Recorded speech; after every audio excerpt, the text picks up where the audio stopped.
remove this, which I always have ready so I don't forget. Hello and welcome to DC30 and our Mythic Odyssey of Theros, D&D with an ancient Greek twist. I am your Dungeon Master Romeo, and I am currently joined on screen by Tamara and Virla, but Rebecca's just grabbing a drink, I believe, and Violet is joining us in voice, if not in camera form. So she is with us as well. Morse is potentially not going to be joining us tonight, but if he manages to get good Wi-Fi, shall be joining us. And Ali said he couldn't be here till 8, which, given the couple quick opportunities for innovation, let's say, that we've had in the lead up to the start of the session, may very well be momentary, so he should be right along.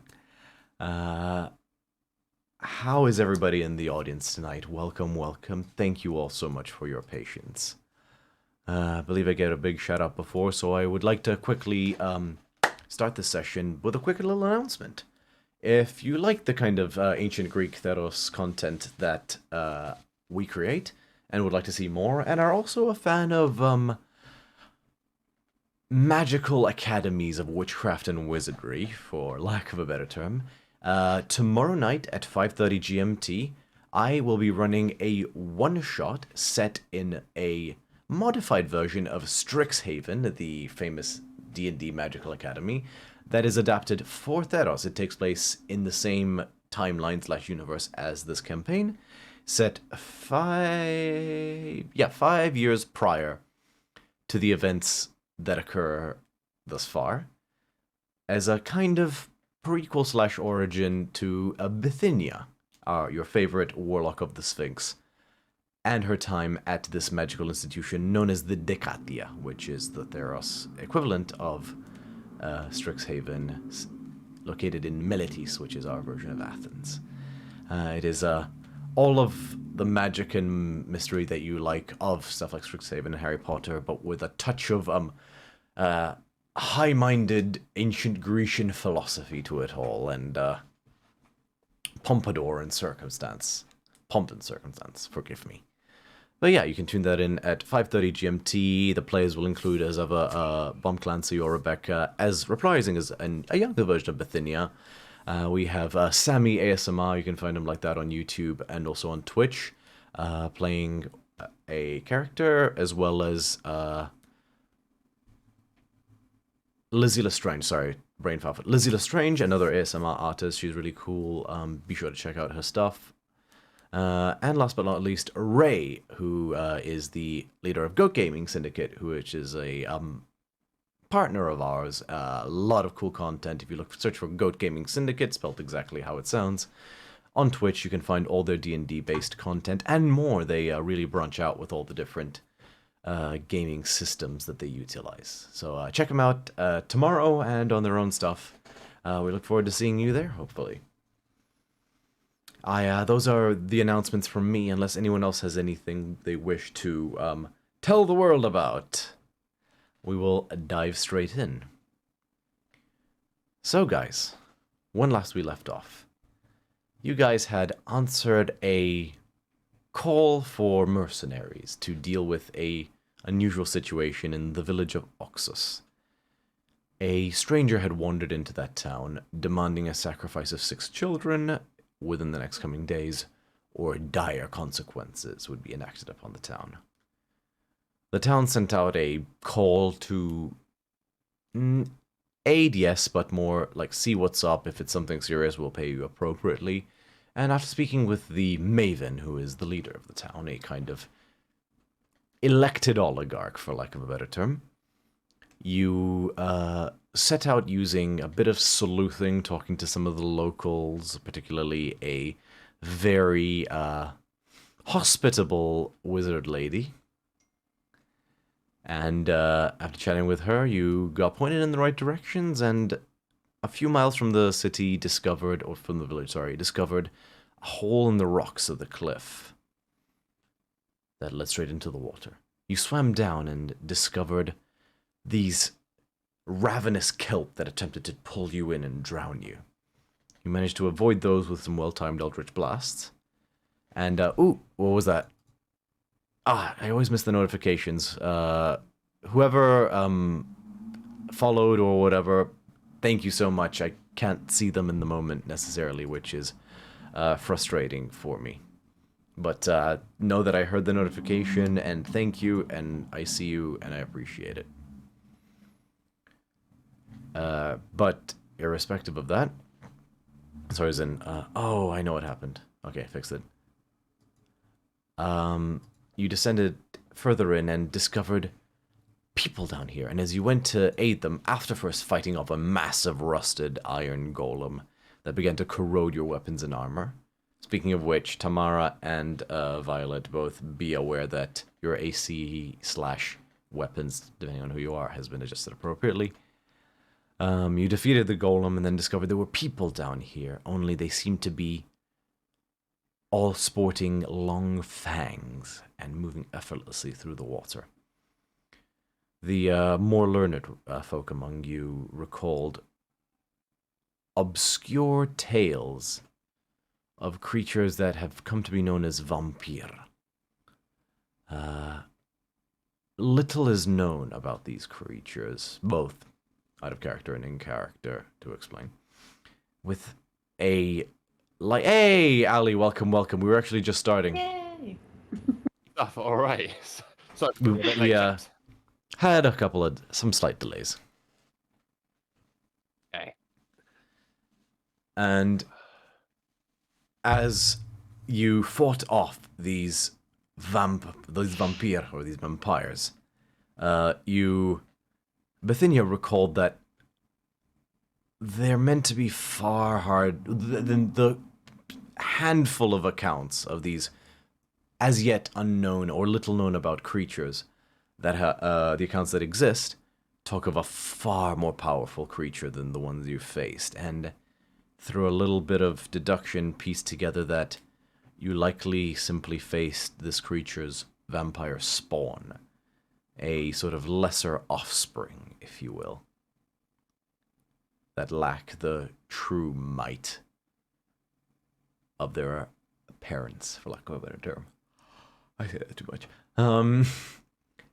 And as this realization hit you, you sort of turned into the murky depths of this expansive underwater cavern. And that's where we come to now. So, you guys are floating in this expanse, having just slain the vampire spawn. What are you doing? Well, I'm a little bit nervous about what's to come for all of us. Yes. I suspect that we would only find more of these creatures if we venture in further. So, yeah. How are you feeling, everyone?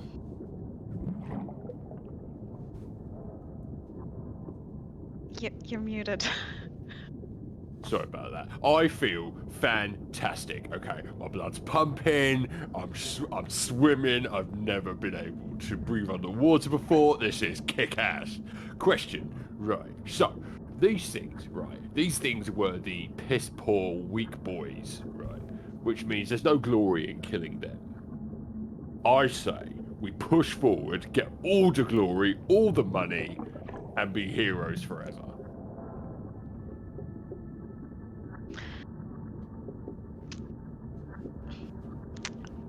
I suppose. Yeah, I doubt that these guys were like the big looming threat that demanded the sacrifices of the city.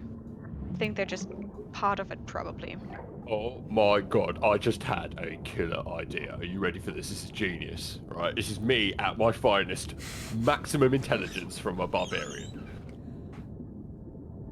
Right, so, here's the thing. We could press forward, right, in the dark and get our asses kicked. Well, your ass could get kicked and I could come and save you. Or, we could retreat.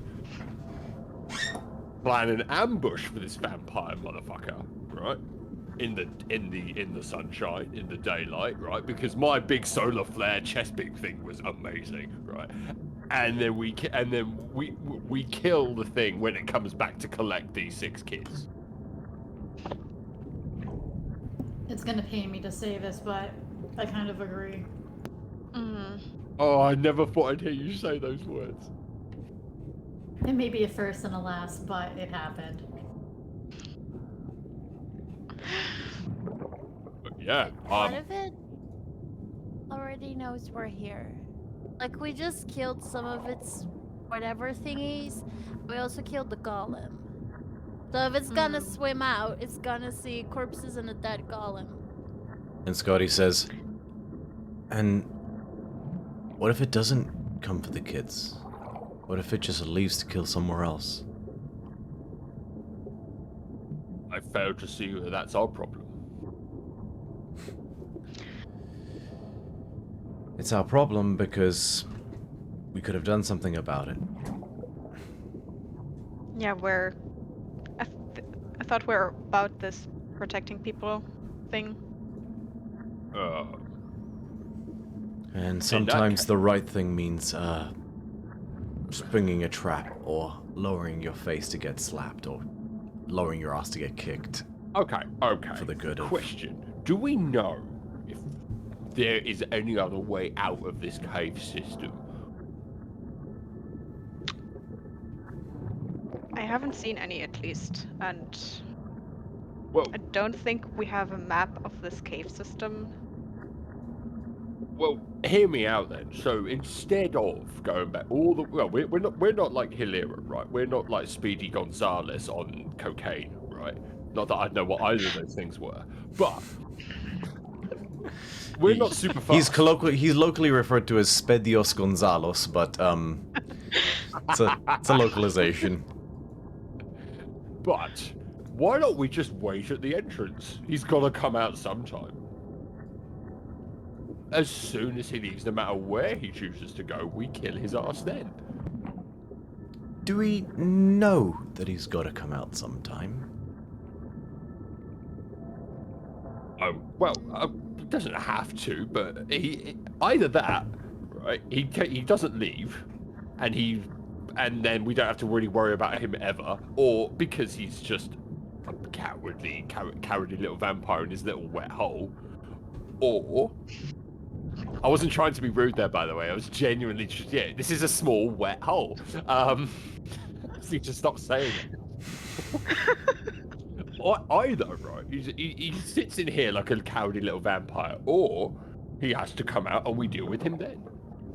Bithynia, you rolled like 7,000 on your previous Arcana check on these things, right? It was something insane. Right. You recall accounts of shape-shifting, particularly smaller creatures.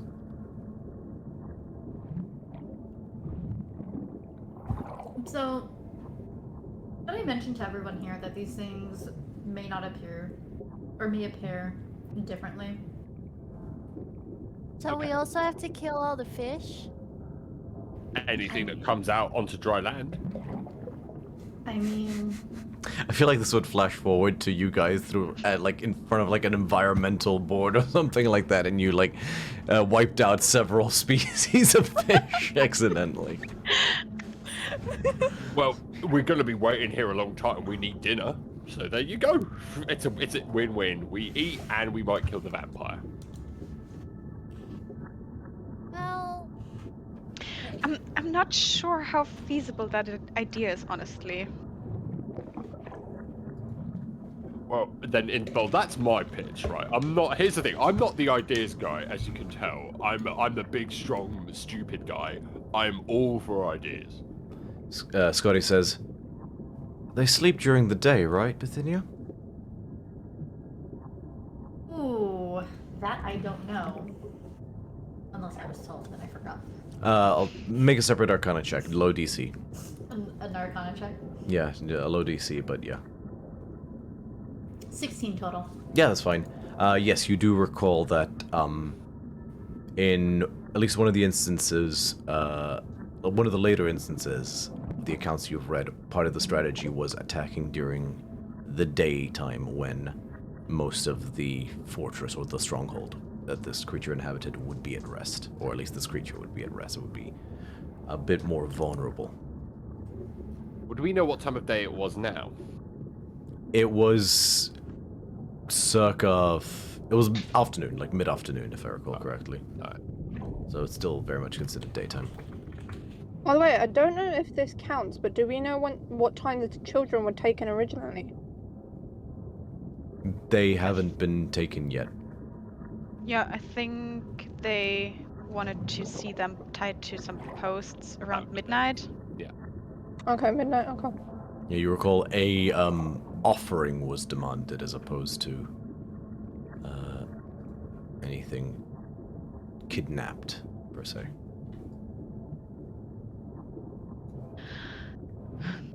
I mean, I don't know how much the time of day really helps us out as long as we're still underwater in this cave. But if it's asleep, says Scotty.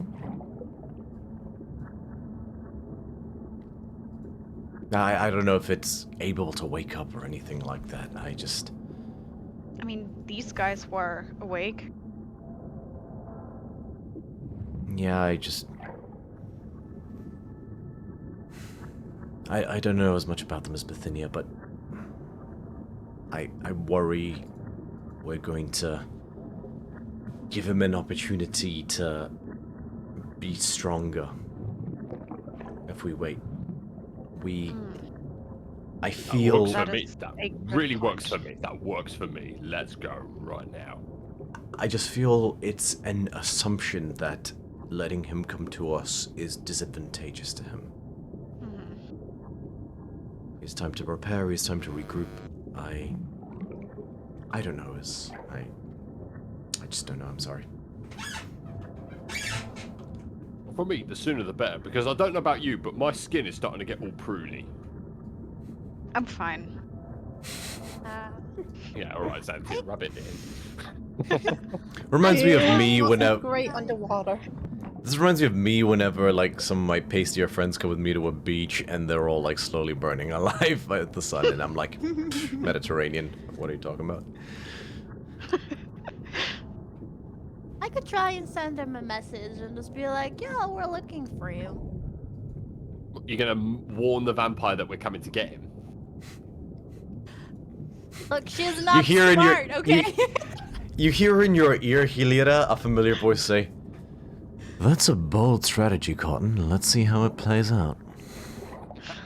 Rhoda agrees with me. I rolled an intelligence check to see if she would understand that was stupid. Okay, She rolled a 7, so...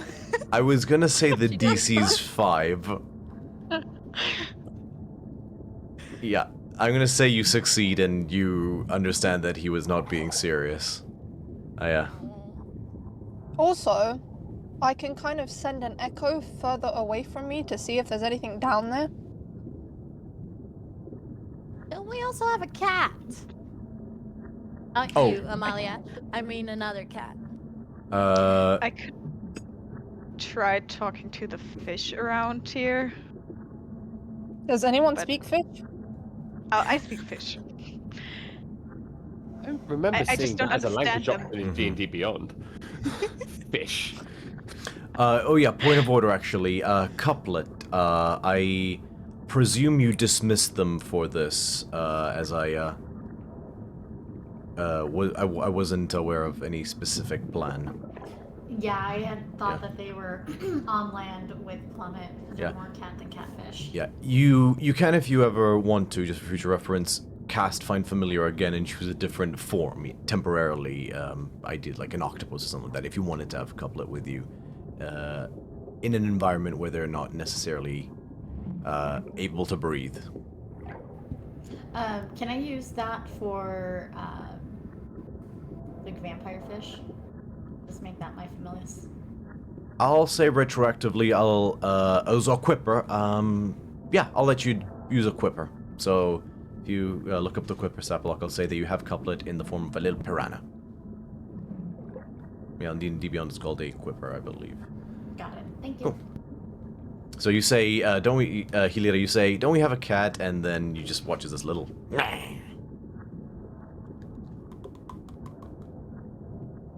Just go up and go, look, you're a cute cat. You're such a cute cat.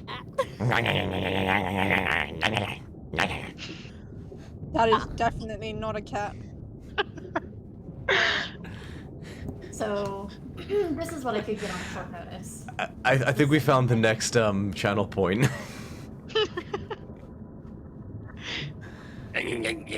Yep. But yes, so you have couplet now in a little mean fishy form. Yeah, so you guys are swimming in the water. What would you like to do? Well, unless anyone else has any... Oh, question. Is my armor still glowing brightly? I don't believe Helida dispelled the light cantrip, so I presume so. I'll dismiss it. Oh, no. What I'm saying is, if I'm still glowing brightly, I'm saying why not just follow me? Because everyone knows exactly where I'm going to be at. And then we just continue following the wall round. I'll take a moment to remind you guys that the water is still heavily obscured beyond 10 feet, so yeah, you'll be able to see the light, but barely. So you're exactly. Yeah, sorry, go ahead.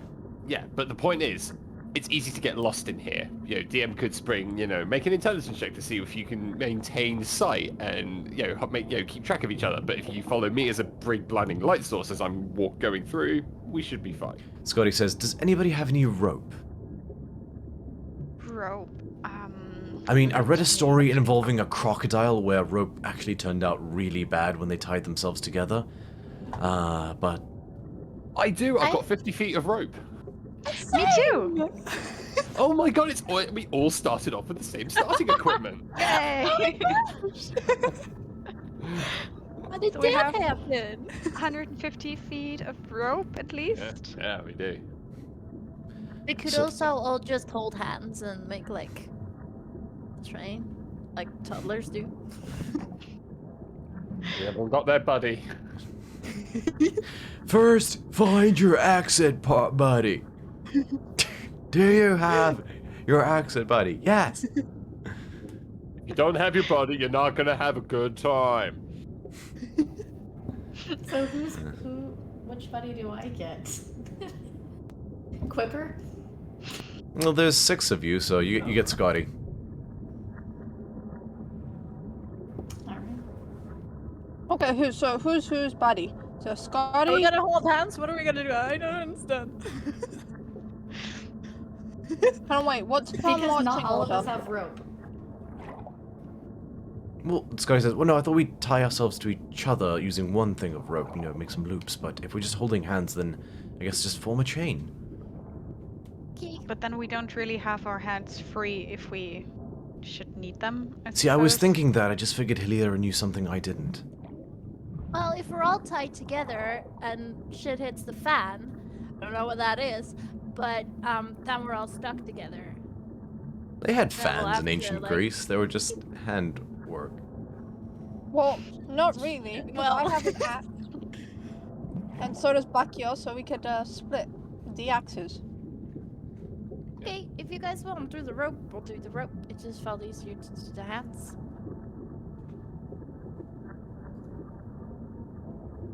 Yeah, I'm game. Either way, just tell me what to do. I will do it. I think the rope is better, just so we have our hands free, like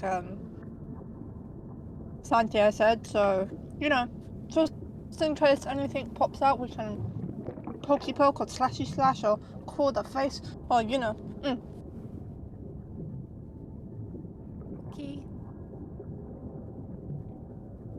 So it's I. Not that I'm much help, under the water. But...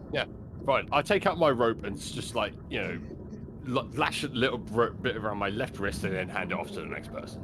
Yes, as Scotty says, we could even just grab the rope with one hand, and we can hold on to the rope.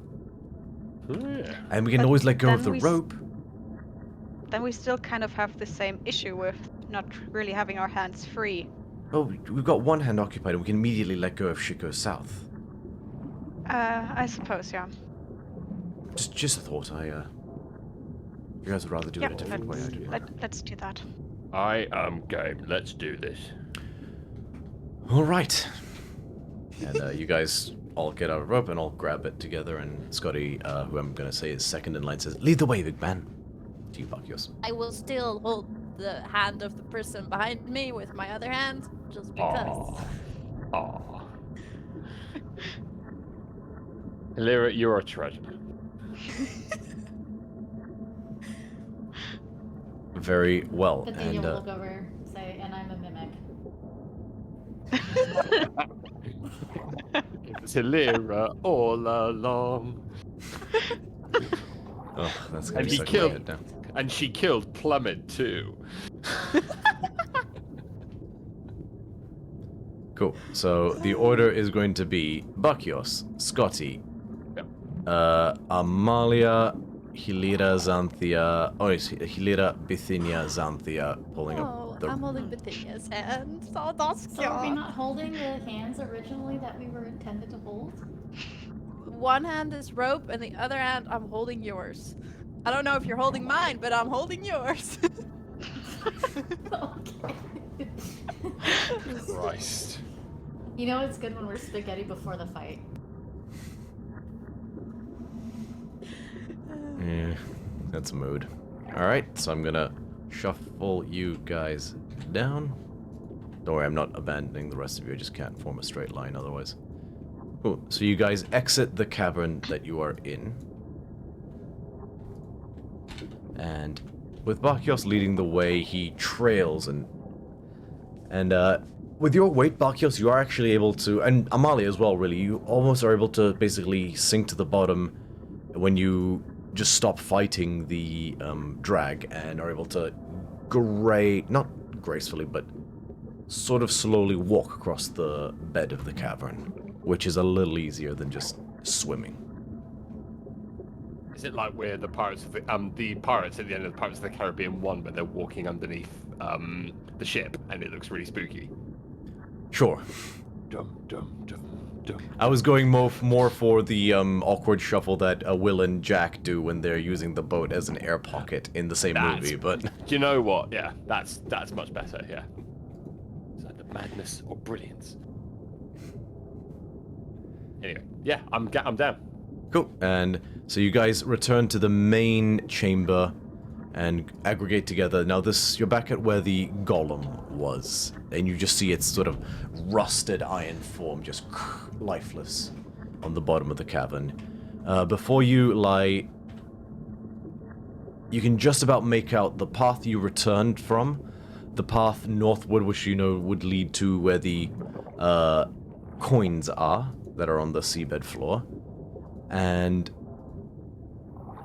the last a sort of southern, or at least map-wise facing tunnel that leads further downwards. Which way was out? Because I think we started this map. Map in the ways central to your if you're looking at the map to your left.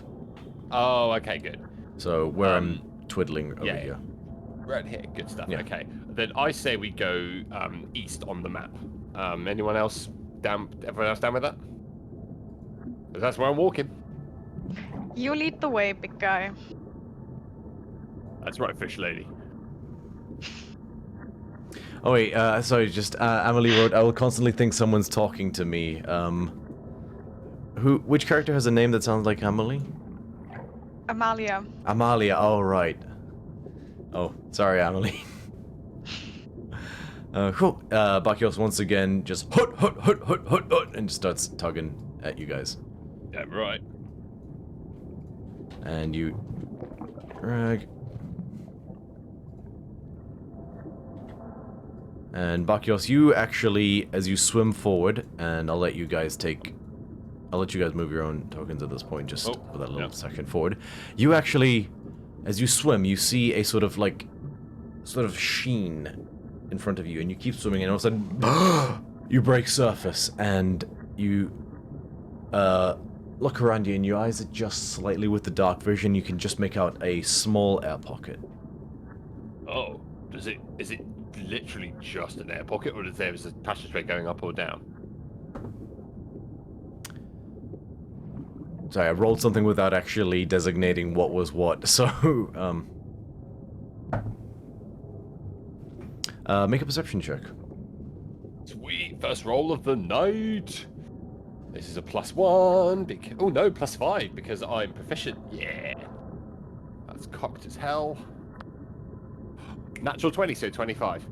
First roll of the night. It's going to be a good game, everyone. Well, actually, this actually works out. So the light of your cantrip shines off of like a glinting metal on the ground, and you turn and look, and you see a breastplate.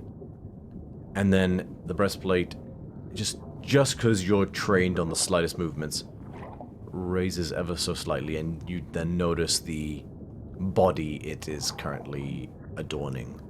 And you see the form of a hoplite sporting the same insignias and motif of Oxus. You see the twinned horses on insignia on a uselessly scattered shield nearby. He looks incredibly gaunt and emaciated. And I'd like deathly pallid. I'd like to check to see whether or not he's got any kind of distinctive marks that would also make him a vampire's bitch, a vampire's familiar, because we've been burnt this way before. Make a perception check. Oh, here we go. This one's going to be a natural 1. Are you ready for it, everyone? Oh, cocked his head again. Come on. 16 total. You spot several sets of 2 red puncture wounds just across his neck. Like, he ends up almost looking like he has spots as a result. Okay. Okay, and on a scale of 1 to, oh my god, he's actually going to die within the next couple of next few hours, how emaciated is he? Oh my god, he looks like he's going to die in the next couple hours. It was the next few hours. Oh, then I'm gonna try and chop his head off. I swing and go for his head. Okay, make an attack roll. Just for reference, he looks only slightly better than the dude from 7, who is Sloth. Oh yeah, then I'm killing him. Okay, you know what? I may have quick, gone a bridge too far. Quick, easy warrior's death. Make an attack roll. That'd be a 19. 19 to hit. Pshing! His head just rolls away. I then reverently put my axe down, lay his body out, hands on chest, pick up his head, place it roughly where it would be, close the eyes, and say, "Sleep well, brother." As you do that, no more suffering. As you do that, you hear a voice say, Are you forgetting something? No, but you're about to tell me what I am forgetting, I hope. A coin on each eye. Oh! Damn right. In this world, what level of currency is it? Gold, silver, or bronze that we put over the eyes for the ferryman? It varies. So coins are a must to begin with. Oftentimes they'll use ceremonial tokens, so they can also use ceremonial tokens as a replacement, but the kinds of coins utilized can sometimes be used as a form of status.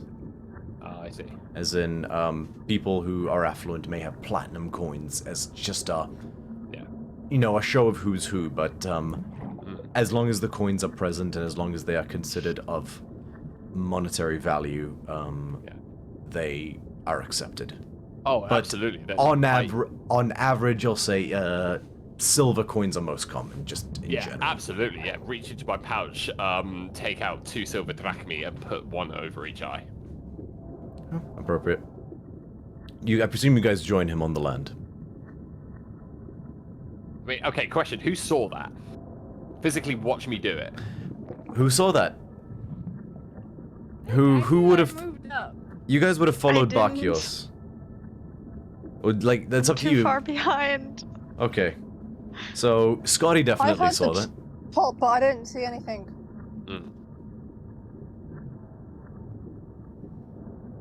Okay, what's the marching order? Bacchios, Scotty, Amalia, Hilera, Okay. Bithynia, Hilira Latvia. would have seen it, Scotty would have seen it, but Bithynia, would you have moved up when you saw Bacchios surface? Then Bithynia would have seen it. Yes. Yeah. So I'm still holding your hand. Amalia's kind of... Amalia and Xanthi are kind of swimming in the water behind because there's not enough room for everybody in this pocket. In that case, as I put the silver drachmi on this guy's eyes, I look up and say, if anyone's got any problems with giving a warrior a quick death, speak now, or forever hold your peace. Scotty raises his hand and says, I might have just examined in case there was any way to save him ahead of time, but I understand why you did what you did. It was just a bit sudden. We could have saved him, but... Don't think so. Someone in that much pain, that far gone, that alone down here, best go quickly rather than A, him turning on and attacking us from behind like someone else just did, or him dying in a way that meant that he couldn't get through to the afterlife. This way, his soul has passage. I'd rather, if I'm ever in the same position, I expect any one of you to do it for me. I would try and save you first. That's very kind of you. That's very kind of you, Hilera. Thank you. But I've been on my own for a very long time, and this is not the first tortured soul I've put out of its misery, and I'm sure it will not be the last.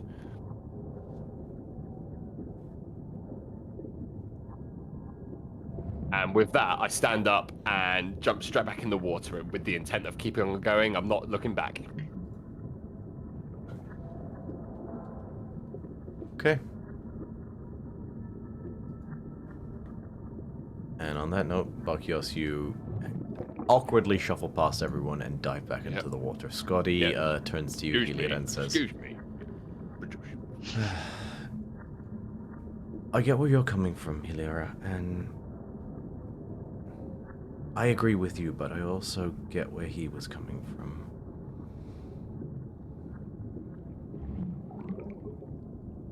I'm not saying No, it's just... what he did was right, I just don't know that there is a right answer in these situations. I know he meant well, it's just... You know. I'll keep swimming. Just keep swimming. Just keep swimming. Scotty, just purses his lips and gives a nod and dives down as well. And one by one, you guys return to your filed formation. Sorry, Mr. DM, if you had the whole encounter plan, but I just reacted on instinct. I don't know what you're talking about. No, genuinely. You will never know what that was, or like you'll never know exactly what that was. Maybe you did the right thing, maybe you didn't, but that's part of the fun, right? See. Oh yeah. You guys swim down further, I presume, right? Uh-huh. Cool. As you guys swim down further into the southernmost, relatively speaking, tunnel, you come to a forked section.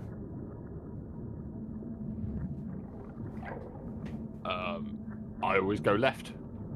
Always go left. Ali's left or Bosch's left? Okay, actually, no, tell you what, I do tell a lie. What I do is, I would like to cast, magic awareness. Let Cloth of his influence come through me and as a pulse, just to see whether or not there's any kind of magic happening. You have detect magic as your Cloth's piety? Magic. As an action, you can open your awareness to the presence of concentrated magic. Until the end of your next turn, you know the location of any spell or magic item within 60 feet. It's part of my wild magic barbarian trait. Okay. There's a small sun coming from Botch's left. Just... I say that there is something majorly magical happening down this way. I'm going this way. Be ready. So, and I go down to Botch's left. I'm gonna check one quick. Cool. You swim down to the left, and you see, like, you're not sure what it is at first. You see this long marble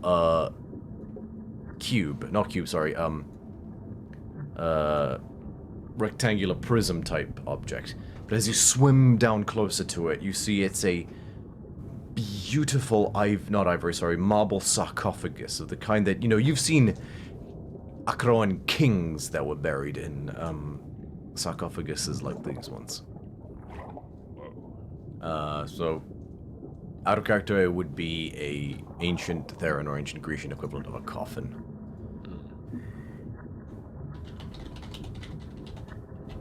Okay. I'm sensing a little tension in the air. I'm gonna let you guys take this one first, because chances are I will fuck this up again. Some way. I sort of like swim to the side, let people investigate as they will. So, just for reference, I'll use... This is actually quite good for this, so... Copy image, maybe this works again. I'm gonna go to app.legendkeeper, and I'm gonna use the, just to give you guys a little visual aid. Here's mode. Cool, and if I switch to visuals or... Ah, damn it! Hold on. I have to log back into the, thing.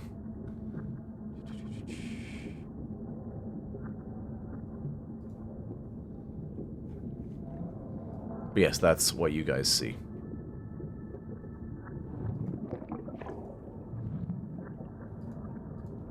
Interact.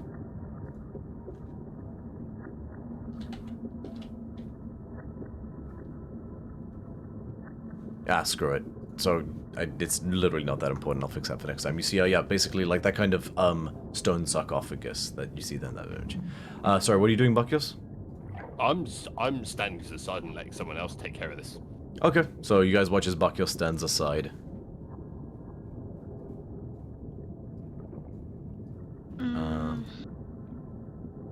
Yeah, you all crowd around this. And it's a fairly cramped space in here, but you all crowd around this, sarcophagus, and you sort of can see just different idols and imageries of battles and things like that upon this.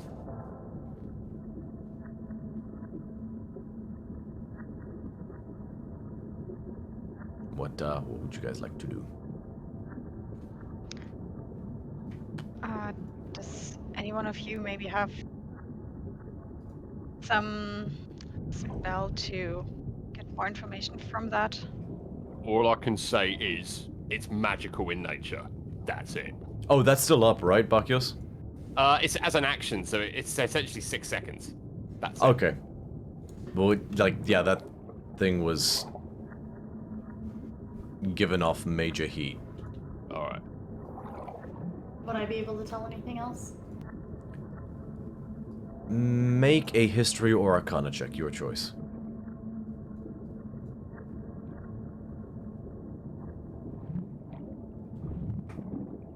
I get a 25 total. 25 total, Jesus. History or arcana? That was on Arcana. Okay. As you carefully study the, you peer at it very carefully, and as you examine it over, between the different sort of imageries of battles and things like that, you see little glyphs and, of the like, and the nature of the enchantment does elude you, but you know that there is something enchanted in the stone itself. There's something here, Bakios. I don't know exactly what it is, but it's the stone. Definitely the stone. Awesome. I'm also forgetting a crucial detail. 1 second. Crack it open. Before you guys do that, quick point of order. Have you I not forgot. heard of Pandora and her box? One does not simply just crack something open. One does not simply walk into somewhere running with raw, but people do it.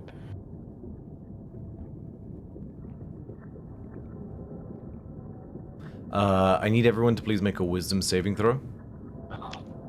Oh, no. Oh, here we go.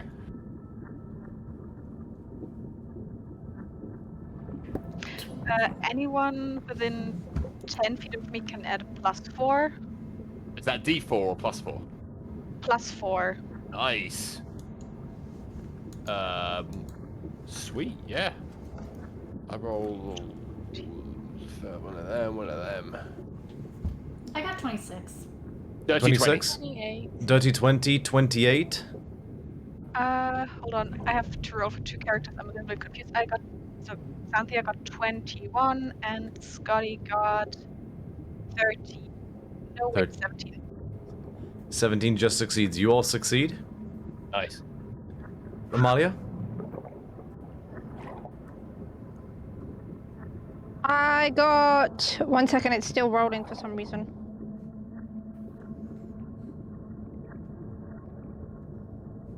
I don't know, but oh, I got 15. 15's the only one. 4. Plus 4, 19. Never mind, you all succeed. One Thanks, second. Anthea. You're welcome. Okay, for but a moment, you feel a feeling of deep dread creep over you as you look at this box, or this coffin, and just for a second you all think to yourself, I must get away from this thing as far as I can. But you steel yourself and shrug the effects off, and you no longer feel like that.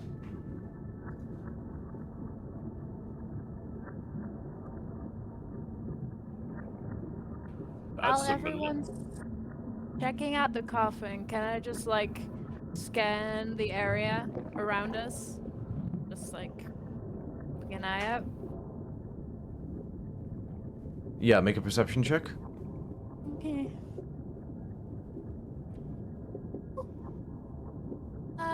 Dirty 20.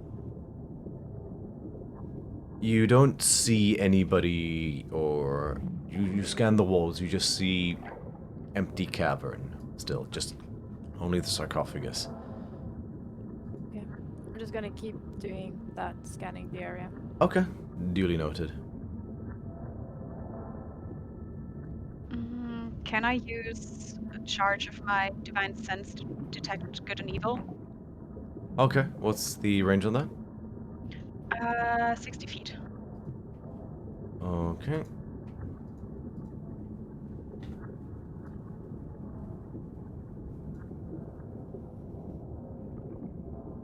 You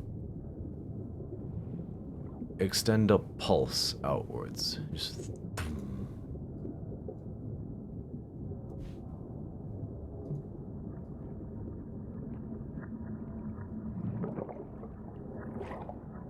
and you don't feel anything.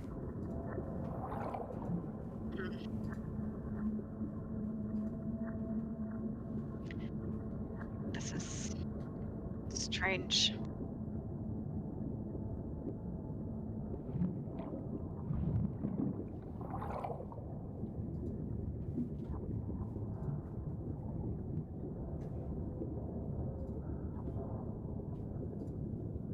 Okay. Is anyone going to open it?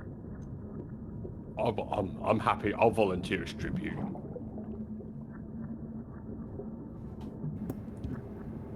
Do you think that is a good idea, really? Look at me. Do I look like anything is ever going to be a bad idea?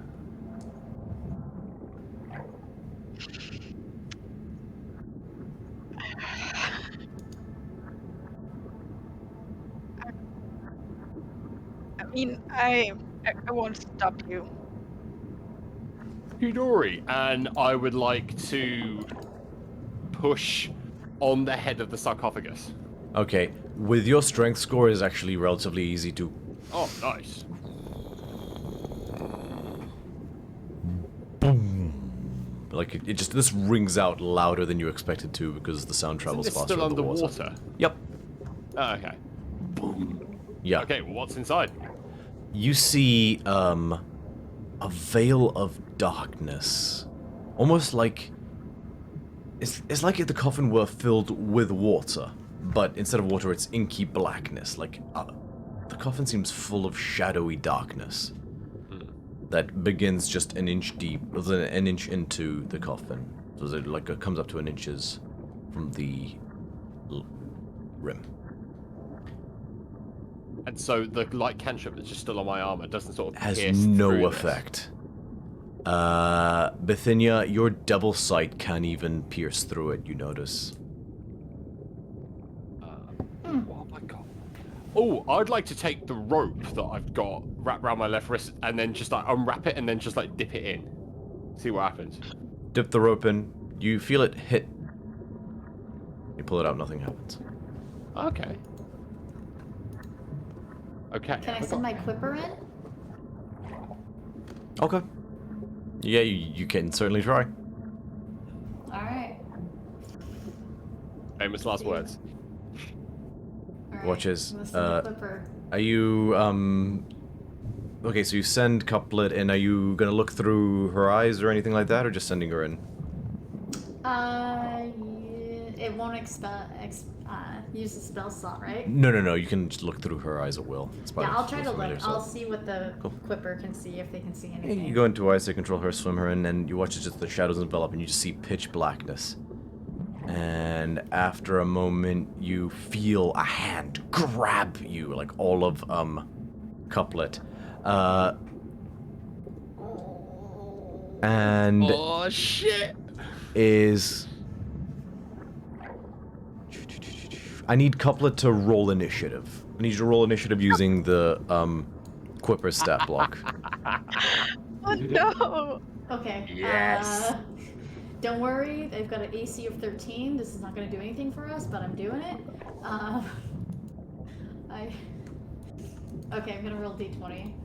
So Couplet's grappled, by the way, just as a quick note, but we're rolling for initiative now. I don't think I have a modifier to add on to my thing, right? What does it say for the Quipper? It's whatever its dexterity modifier is. What's its dex stat? Yeah, that normally affects. 16 plus 3. Okay, so you have plus So- 3 for the Quipper. So I did 21 total then. Okay, you go first. You're grappled, what are you doing? Screaming? I don't know. Ah! No. So It's the fish is got me. grappled, not you, just to clarify if but you're still in control Yeah, of but her. I could feel it, and I'm like, ah! Yeah. It's like when you, like a piece of seaweed touches your foot under the lake water or something. It's like, ah! Being Yeah. touched. Don't consent to this. Get off my fish! Okay. So what you doing? It's your turn. I'm still screaming apparently. I'm because I can, I guess I will roll for the quipper, I guess. I don't know. You can try to escape the grapple. You can try to attack whatever is grappling you. Okay. Okay. I'm gonna try to bite. Okay. Make an attack roll. This is why I love D&D. We're sat here role playing a fight between an unknown entity and a fish. Oh, this is brilliant. Okay, no, that's the episode title. An unknown entity and a fish. Just like, you can get away. No, I can bite. I can bite. That's what I've always liked about Bithynia. She doubles down. So 19 total? Okay. The teeth gnash out, and this hand and seems to have no effect. Only because you're as smart as you are, sort of through the sensations of the fish, do you like it feels more like an arcane hand as opposed to like a real creature. I'll say with how smart with your passive arcana, you get the sense this is a enchantment as opposed to a creature in its own right. Gotcha. So I'm basically like swatting at air here. Essentially. Or biting. You still have movement if you want, but your movement speed is reduced to 0. I don't know if the Quipper has any bonus actions you can take. No, they only have Blood Frenzy. but that's only if it doesn't have all its hit points, but I guess it does because we haven't done anything to it. Yeah, give me a minute. No, I'm. Mm-mm. Okay. On initiative So count. I sorry. would say I can't move backwards, or I can. You're grappled at the moment. Your movement speed is 0. Sorry. Okay, so I'm just gonna sit here. I got baited. I'm here. Okay, so on initiative count 10, Couplet takes 8 points of necrotic damage, and her hit points is reduced by that amount as well, her maximum. How many hit points does Couplet have? I'm looking at the stat block for the Quipper currently, and it says hit points 1. Rip Is it? Quiplet. Quiplet, I love it. I thought they were a little hardier than that. Maybe you have the wrong stat block. Probably. Okay, sorry. I thought they were a little harder than that. It's a Well then, Quipper snack. Couplet vanishes and you're back in your body. So, guys, remember that fish? Yeah, it's just a memory now. But also, there's something in there that's a little grabby, and I don't know what it is, but it's yeah, I don't know. Bodge's eyes visibly light up with delight, and he hefts his axe again, and he's getting ready to just swing into the darkness. I'll give anyone a moment a chance to stop me, if you want. How attached to that are you? I mean, other than your 2 hands? Like, emotionally committed are you to that? Because you may not get it back. He slowly lowers it. Ooh! And then I take out one of my 2 hand axes. Actually, no, I've got 1 left because I used the other one to destroy Ithra. So I take the hand axe, the common hand axe that I've got, and I go to just throw it in there as hard as I can. You throw it in there? Yeah, why not? Okay. So I'm Imagine it stood just over like, it. I'm getting imagine ready just to. like dropping like a little rock into like a big deep hole. It's just like, Unfortunately, you can't throw hand axes underwater. can you drop it like a rock? I never in a thought I would have valley? to hear a human say those combination of words. You could drop it if. So yeah, to Bethinia's point, you could drop it if you wanted to. Just drop it in. Oh no! In that case, then I'm gonna chop down into there. Okay. This is a hand axe, right? Yeah, hand axe. Yeah. Okay. You swing in, and how hard are you swinging? Oh, I'm giving it full beans. Okay, so you swing in and you reach, and you have to reach in all the way, and this coffin is deeper than a hand axe is long, so your hand goes into this thing. Yeah. You strike the stone on the other side, you feel stone, like, hit. And then you feel a hand grab you. You are grappled. Roll for initiative. Question. Yeah? The hand that's grappling me, in the instant that it grips me, am I able to sort of feel if it's bone or if it's a full fist? I'm gonna say make a perception check. It's a low DC. This is just what your skin feels. 14.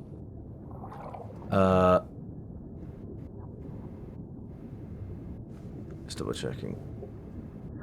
It feels.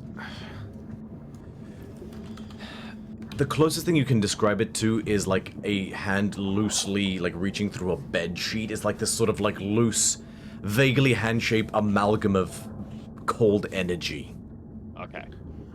In that case, then yeah, I'm gonna roll initiative and ooh, yes please, that is nice. That is a 22. Rolled a natural 19. You go first. What do you do? Okay, I would like to just use as much strength as I can to try and just pull my hand back out. Okay, make an athletics check. Hell yes. Athletics, that's +9. Ooh, 16, so 25. Yep, you yank your hand free and pull it out, and you watch as the darkness sort of pulls the darkness. It's almost like stretching cheese, like just ever so slightly, but then the darkness recedes and goes back to normal. Nothing happens to Have you. I still got my axe? Because Yep. I was gripping onto that thing. Oh, okay, cool. Okay, that's some fucked up shit right there. I'll say you notice that it went straight for your physical, like isn't you, as opposed to any Didn't go weapon. for the axe, it went for my arm. Okay. Okay, here's the thing, right? That was fucked up. That was weird. So, I got grabbed, and I was able to just pull my way out, right? So, this thing, whatever's in there, is a mean, nasty motherfucker. I don't know what we're gonna do about this. I say, why don't we put the lid back on, pile loads of rubble on it, and then it's trapped in there forever. Can anyone Wouldn't it be better to kill it? Can anyone dispel magic? Oh, let me check. Good character checks. Good character sheets. Let's look. Ollie and Bacchios are definitely not the ones to go to on this. That's true. Not today. Not today.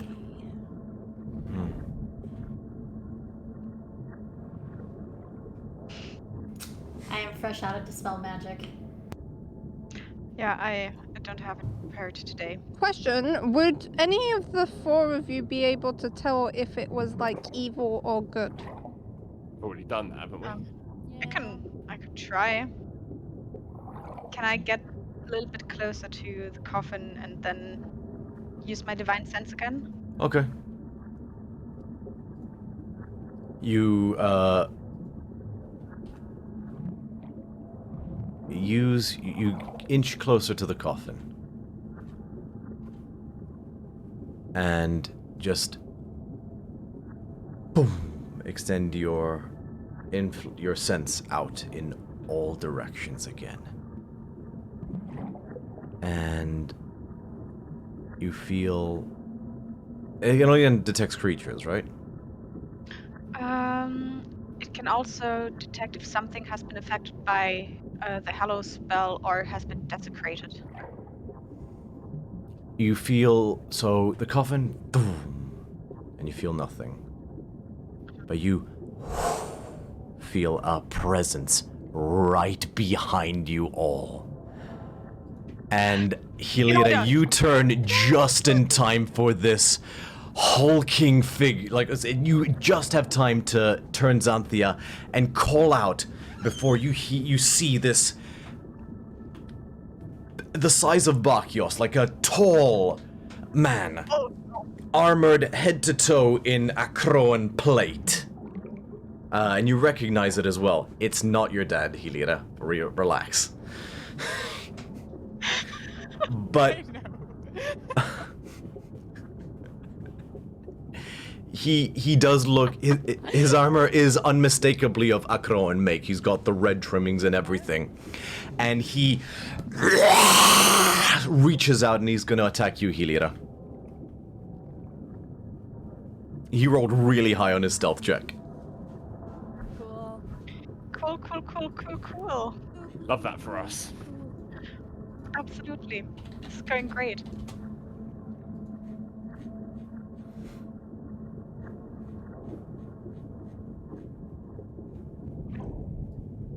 So, 2 seconds. Yeah.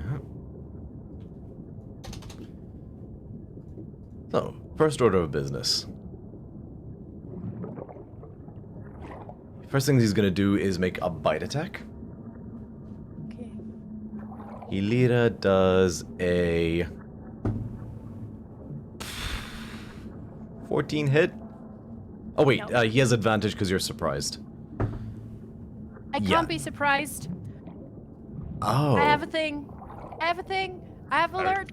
I have a feed. Do. I Yeah. have a Okay, feed. so +5. okay, I can't so be surprised. by the sheer velocity at which you can perceive information, you hear rustling in the water. A 14, I'm guessing, doesn't hit. Oh, and I will use my reaction to say, "You're not my dad." This is like a hulking warrior with like a slightly sallow face and these long fangs. I'm going to keep clawing at you now. I don't know when I'll stop. And he's gonna do his other attack, which is a claw attack.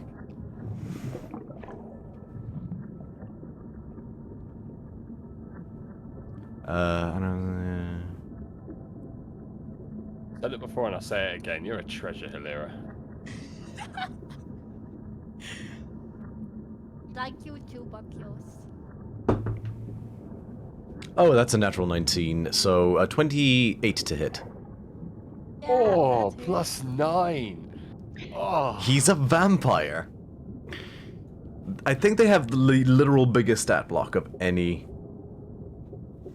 Yeah, they do.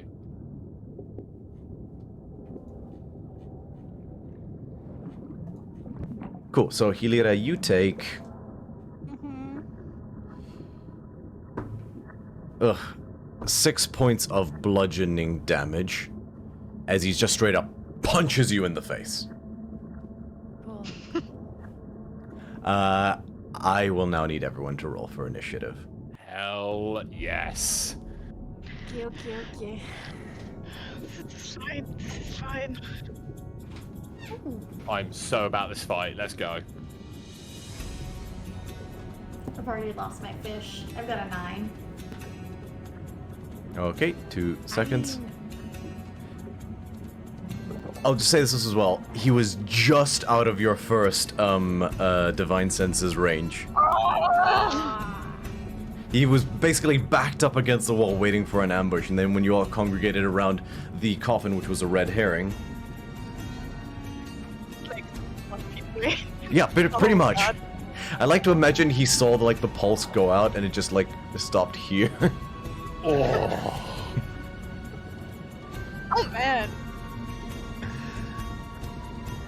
Okay, so is that a 9 on initiative for Bithynia?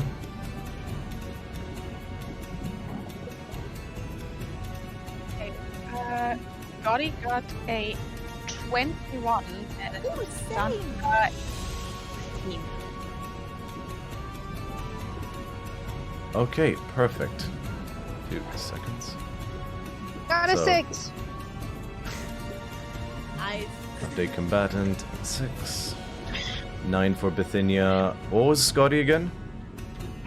21. Alira as well. What's your Uh, dex modifier? Hilliard definitely beat Scotty. +3. Uh, I'm giving it to Rollies. Hilliard because she's speed demon. Like she has 100 different things that made her make her super fast. Rollies. You can roll these if you want, but yeah, you can roll these Do if you you want want. rollies?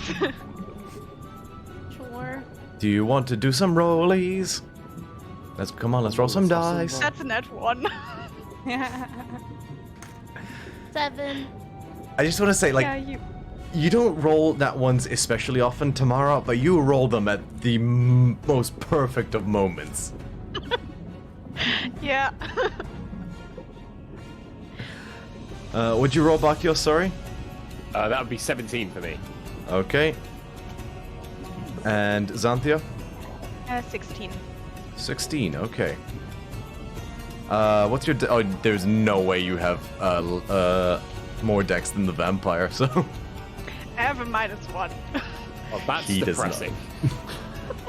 I There is no way you're better than this vampire. I'm imagining, was that Napoleon Dynamite bit where someone shoves him into a wall and full 2 seconds later he kicks the air in that person's general direction? Okay, top of the initiative order, as always, Hilira. I will, oh, use Louise. Can I see if this is Cloaky guy?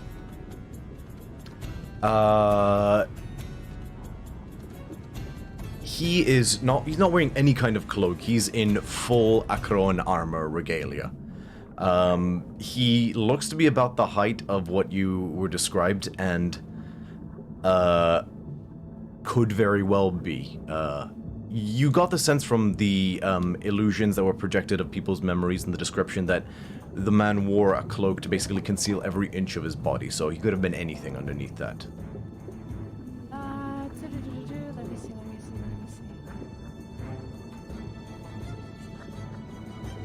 But I'll say for the hell of it, as a DM, yes, he was. This is the right person. I'm going to touch Xanthia, and I'm going to give her that thing I can do. A motive velocity. Alright. She has one No, already the other- currently, does she not, or did she already use it?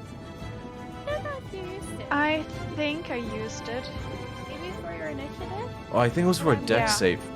Okay. Okay. What I'm gonna do is I'm gonna give her. I have this, but I can't find it. The ability to disengage if she wants.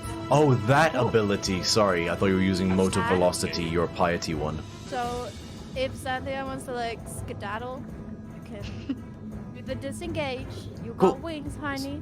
Well, I think she And can do all I- three, right? Dash, disengage, or dash or disengage is a bonus action. I believe. Yeah, she can use that as a bonus action. Yeah.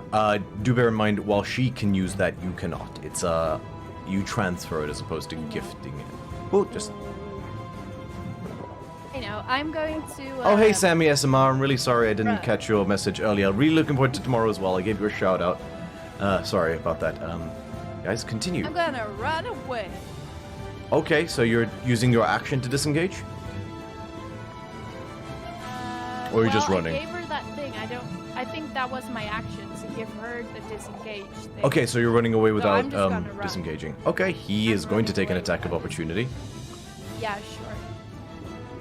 sure. He's going to try for a bite attack again. Okay. Even though she disengaged. She can't disengage. No, I She didn't. just gave away her ability to do that, Oh, sorry. Yeah, sorry, my bad. and that was a natural 19. Yeah, that hits. Okay, you take.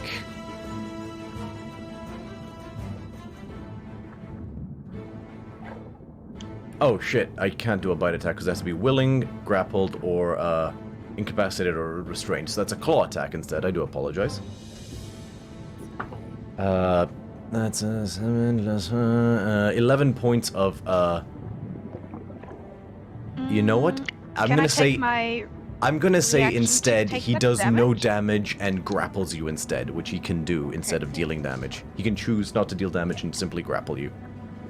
So, unfortunately, you go to swim away and he just whoosh, grabs you by your ankle and just drags you back and just says, "Where do you think you're going?" Away. Okay. Get back in my original spot. Yeah, you haven't moved. I'm afraid you've been grappled. Okay. He says, "Why are you running? I haven't even bled you yet." Why are you running? Why are you running? Oh god. Anything else in your turn, Heliera? I don't remember what that channel divinity is, and I can't find it, so I'm gonna say that was my action and my movement. Safe passage, but yeah, that definitely Yeah, don't believe right? you can. I think that's an action. Yeah. Okay. Yeah. Probably. Sure. That's all I can do. Okay. At the end of your turn, he's going to use 2 legendary actions to make a bite attack against you, Heliera. Okay. Because he can do that now that you're grappled. Okay. Fuck me. When? That is a 12. No. Sorry. Continue. I just need to double check that he doesn't have advantage because he has a swimming speed and you don't, but I don't think so. Ali, can you recall anything like that? No, I don't think there's anything specifically with vampires inside water. The only thing No, I know I think about vampires creatures in with water- swimming speed specifically, that's what I'm double Oh, checking. no, not particularly. Underwater combat, no. here we go. No.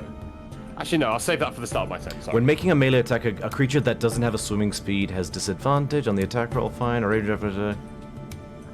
No, nothing specific. Okay, fine, so 14, nothing happens. Christ, okay, proceed. That's his legendary action. Next up, top of the initiative order, Skutinos. Take it away tomorrow. Okay. So for his action, Scotty will cast poison spray Okay. at the. Is that a con save? That is yes, a con save. That is an 18 to hit. It was an 18 on the save. Yeah, that's safe, unfortunately. Well, for his bonus action, hold on. Never played a sorcerer bard before. Gotti is going to give bardic inspiration to Amalia. Okie dokie. It's the point of order, DM, as well. Does my inspiration from last game is that still active? Because I think I've got a D6 from Scotty as well. It would have been more than 10 minutes this time between all the Fair coffin enough. Yeah, chat. that's fine. Yeah. Sorry. That's fine. Okay, and Bakios, it is your turn. Fantastic. Right. So upon seeing my wonderful and charming young friend take a get over here pull, which someone should never have to see, I would like to rage. Now, because my two chimeric, the useful chimeric uses of my armor have now faded, I'm going to forego doing that. I don't see the benefit of being able to charge as a goat underwater. The horns will look fabulous. I mean, fair enough. Then the horns sprout from my head in the middle. That's all it took. Yeah, it would. You know what? It looked fucking awesome. I looked edge AF. I'm also going to let my wild magic go. Okie dokie. While you're doing that, I'm just gonna quickly I just clocked that the top of your head has been cut off by the. Oh, sorry, my bad. No, not your bad, as in the camera. So when your images rearrange when people come and go. vamoose. Yeah. Sorry about that. No need to apologize. That's on me. I need to keep track of that. So, as I roll the 6, until my rage ends, you are surrounded by multicolored protective lights. You gain a +1 to your AC, and as do your allies if they are within 10 feet of you. So, everyone who's in... This feels like that scene from the new Trolls movie with, like, the underwater trolls. You saw the new Trolls movie? I religiously love the Trolls movies. They are amazing movies. Fair enough. But if you're within 10 feet of me, you get a +1 to your AC. Okay. Okay, now, at this point, how tall is the cabin that we're in? Good question. 1 second. I'm wondering if I can swim over.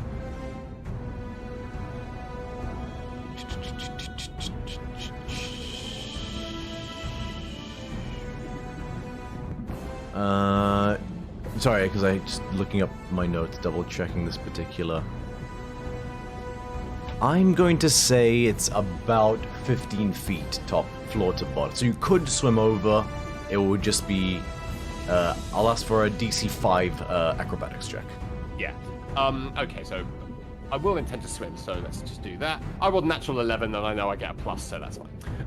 Okay, so the other thing is with the fact that this guy's in Acronian armor, and Acron, but yes. Acron armor. Would I be able to be aware of any specific weaknesses that armor has as a seasoned Acron warrior myself?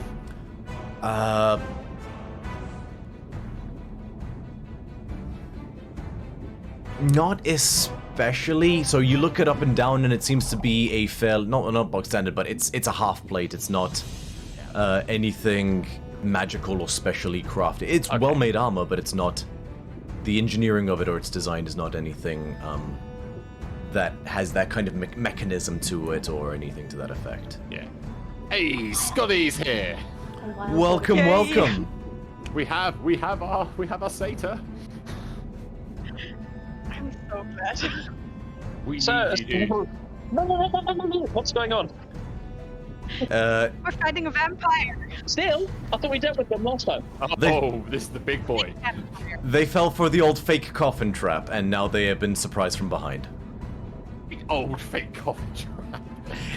Hey, everything in ancient Greece is old, so this counts. Okay, so with that being said, okay, so I would like to swim over the top. So I'm sort of hovering above Hilira, and I would like to attack, not so much to attack and hurt this vampire dude, but to try and break his grapple if that's allowed as an action. Yeah.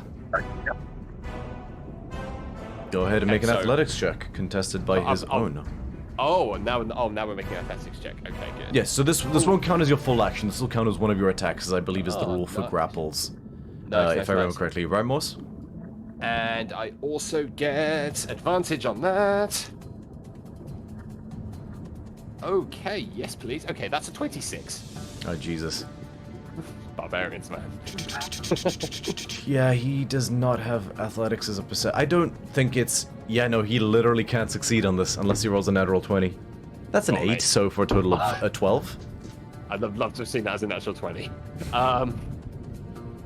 But yeah, so I would like to try and swing my axe in such a way. So I'll give it one of my attack swings to try and break that grapple that he's got on Hilira. Yeah. Amazing. So Okay, since this is technically a grapple check, you do no damage. But what I'll say that happens as a result for flavor is you basically slice down and slice his like arms to the bone, and he screams "Argh!" in pain and he lets go. But the minute he lets go, as he turns to face you, watch as the wounds close up. Interesting. Okay. In that case, then in that case, because I'm now committed to that as my attack action, I'm going to swing again, just for flavor. Okie dokie. Oh, yes. That's a 27 to hit. 27 definitely hits. Thank you, sir. Right. Rolling damage. Was that with disadvantage? Oh, I rolled with you are disadvantage. You're underwater. Oh, then let me roll again. Sorry.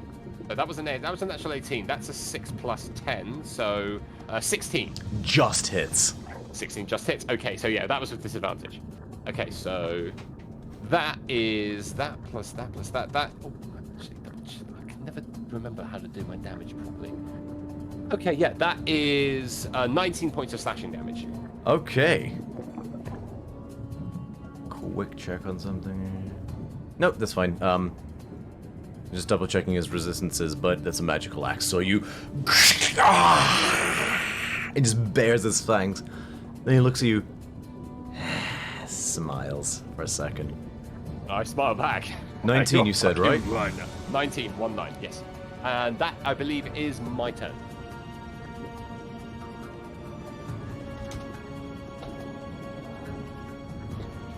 Sorry, just math in my head. Cool.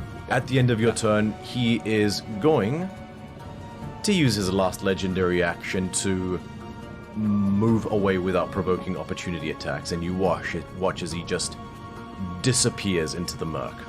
But I'm moving my token so I'm next to Hilira, but I'm on top of her. Yeah. Sort of You just like watch as he hovering above her in the water. you just watch as he just disappears into the murk and is gone. All right. End of your turn. Oh, sorry, I didn't realize the turn order, actually. I take it back. He doesn't do that. He's gonna just let that... He's gonna use his last legendary action, actually, to make a single unarmed strike against Skotinos. No, actually, he's gonna do it against Hilira. He's gonna double down on that. Sorry. You have +1 AC, Hilira. I'm rolling like shit. You might not need it. Okay, no, that's better. That's a natural 17. Yeah, that'll hit. Okay, you take... he's going to grapple you as opposed to choose to deal any damage. Could you leave her alone for 5 minutes? Next up, it is his actual turn. He, as you shout this, Bakios, he just basically locks eyes with you and says, I'm going to devour her, and you're going to help me. Let's turn that brawn towards our favor, shall we? Bakios, I need you to please make a wisdom saving throw. Oh, Lord Briarwood in all but name. I love it. That's not a Briarwood. +4. That's not a Briarwood exclusive ability. That is 100%. Yeah, I know. It's a vampire thing, I know. Okay, so that is a 14 plus 1, which is 15, so 19. +4? No, 14 plus 1, 15 plus 4 is 19. Succeeds. And you guys thought this was going to be at all difficult. Rolling very well tonight. As the charm washes over you, A quick question. Oh no, that's only with the. I was just thinking, as a barbarian, I'm incapable of being charmed while raging, but I think that's Only just if you're a berserker berserker. feat. That's it. Yeah, I was just wondering. Yeah. Ugh, that's fucking Fair annoying. Yep. Okay. That's really frustrating. So you basically hear the ethereal voice of Xanthia say, Bacchios, no! You steel yourself against the charm. Matron. Oh, Zeus. It's Zeus. Oh. And it has no effect, and the vampire's like, annoying. Oh, he does also regain 20 hit points. So you watch as the slash you made across his body heals instantly, and he's back to full health. Oh, damn it. Oh, Okay, that will end his turn. Next up on the initiative order, it is... Oh shit, I just realized I never switched to the battle cam. Oh. My apologies. There we go, that works. So next up on the initiative order, it is you, Xanthia. I want to attack that guy with my glaive, trident thing. No. Okay. Go ahead and make an attack roll. 19. 19 hits.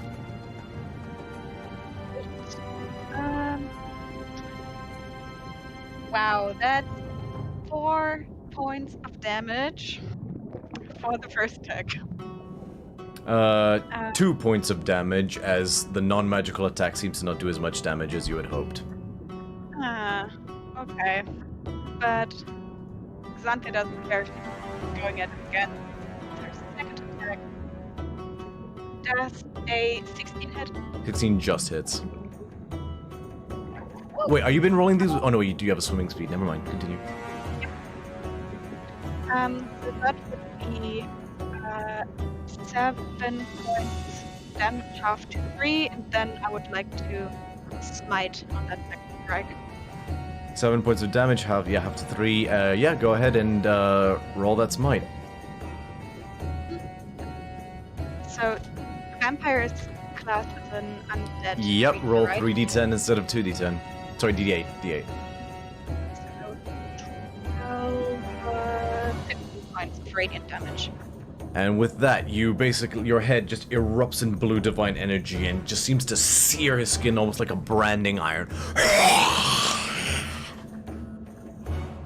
You see, like, almost like just scarred and like with a brand flesh that is weirdly smoking under the water. How much was it again? 15?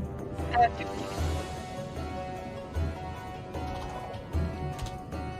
Okay. Anything else on your turn?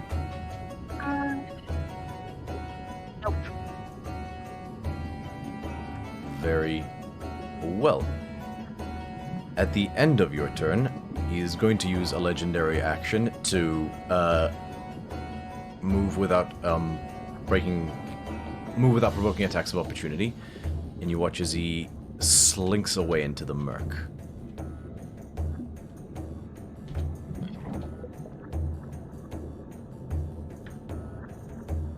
Okay. Anything else on your turn, Xanthia? Nope. Cool. Bithynia, it is your turn. Okay, so I would like to use You watched as this creature basically disappeared into the murky water and vanished. so I can't see it at all now. You can't see him as of this moment. You saw the direction he disappeared, which is in the direction Scotty is, kind of thing, as in like that kind of Okay, eastward can I type move forward to see if I can see him? You can if you like, yeah. Go ahead and Okay. use it. You don't see him at that point in time. And you swam 5, 10, So that would be the edge of your movement where you are right now, Yeah. underwater. You don't see him, unfortunately. Well, that's unfortunate. The one time I want to use Lore Master. You could hold Lore Master if you wanted, as a held What was action. You could use a held action if you wanted to if you wanted to hold your action till you saw him again or something like that, and use Lore Master. You absolutely could if you wanted. I guess I don't know what else I could do if I can't see him. I mean, I could summon something, but don't I have to see something in order to summon it? You just need to be able to see the spot where you're summoning it to, which you could. There's spots around you where you could see creatures in that effect. This is more about the fact that you can't quite see where he vanished off to. He seems to be slinking to the shadows at the moment, at least. Gotcha. But you could, if you wanted to, Scotty- lie in wait until something happens. Yeah, sorry. Question for Scotty. Go Did for it. you happen to get a vial of blood from those things that we killed? Those things. As in the siblings that the spawn of the other vampires that we killed. Yeah. How long? So I wasn't here at this point there as well. How soon after we finished that fight did we move on? Did we move on straight away, or did we take a short rest? You moved on straight away. I probably would have then. I'm afraid. Okay. Sorry. It's okay. It's just the difference between summoning a greater demon with or without blood. So. I mean, I have blood. I have plenty of blood. So the blood in Summon Greater But it Demon. has to be within the last 24 hours. So it doesn't have a monetary component, so you can substitute it for an arcane focus, or if you have a component pouch, assume it's in there. So when you see those components, you only have to actually provide them in the way that you're attempting to do so now, if it has a monetary value. You have an arcane focus, which is your orb, I believe. So when you cast a spell through that, you don't need that component. It's a little bit of a weird system, but if you don't see a gold cost, it doesn't need for it. flavor, my next turn I can cast Hemokinesis and I could congeal whatever blood has been spilled from this guy in the last round, and then kind of send it to you for use of it as in the spell if you wanted to. If you really wanted If to you do needed that to, for it might flavor not be- reasons, that's totally fine, but just know you can cast the spell without physically requiring the blood. It's just a flavor mechanic that D&D has. Your focus will But suffice. we can, for the sake of me not wanting to fight that, I will say that it's cast with that component without actually needing the component. So you wish to cast it as normal? I wish to cast it without having to kill something afterwards, or it going against us. Right, so you wanted to use it to draw the circle of blood. Which I think takes an hour anyway, so even if you had the blood, I think the spell Summon Greater Demon specifies that. Let me double check. It does. Concentration up to 1 hour. Duration. Casting time is 1 action. Yes, but I think if you wanted to draw a circle of blood so the demon couldn't cross it, as part of you can form a circle on the ground, uses a material component. The circle is large enough to what the spell lands on, you can't cross the circle. Okay, no, it doesn't specify how long it takes to cast, to draw the circle, so I would, I could, it'd be a small circle if you wanted to. I was going to say, if you hold your action until I take my next spell, Bithynia, you can tell Scatinas that's what you want to do, and I'll Hemokinesis a ring using the blood that's in the water. I will say as well, oh yes, okay, no, actually that's a good point. Unless Scotty holds the shape of the ring with Hemokinesis, you won't be able to draw one underwater. Just because it's a liquid. Yeah, I'm fine with that. It could, I mean, it even sounds like a damn good plan, and Scatinas is totally fine for someone else fighting this thing. So do we summon it now then? I would say you say you're going to do it, and I'd say, give me a second, and if you held your action to cast it until I've finished my next turn, when I finish my next turn, you'll have your blood circle, so you'll be able to cast it with as if you've got the circle. Okay. If you're happy with that. Yeah. So I'm Awesome. gonna use this turn. Scotty, hemokinesis, whatever, plasmosis, hemoglobin, glob, and whatever it is that you do. I need that. Do my thing. All right. Okay. Anything else in your turn, Bithynia? For the moment. A moment of silence for the Quipper. For a couplet. Amalia, it's your turn. Quip.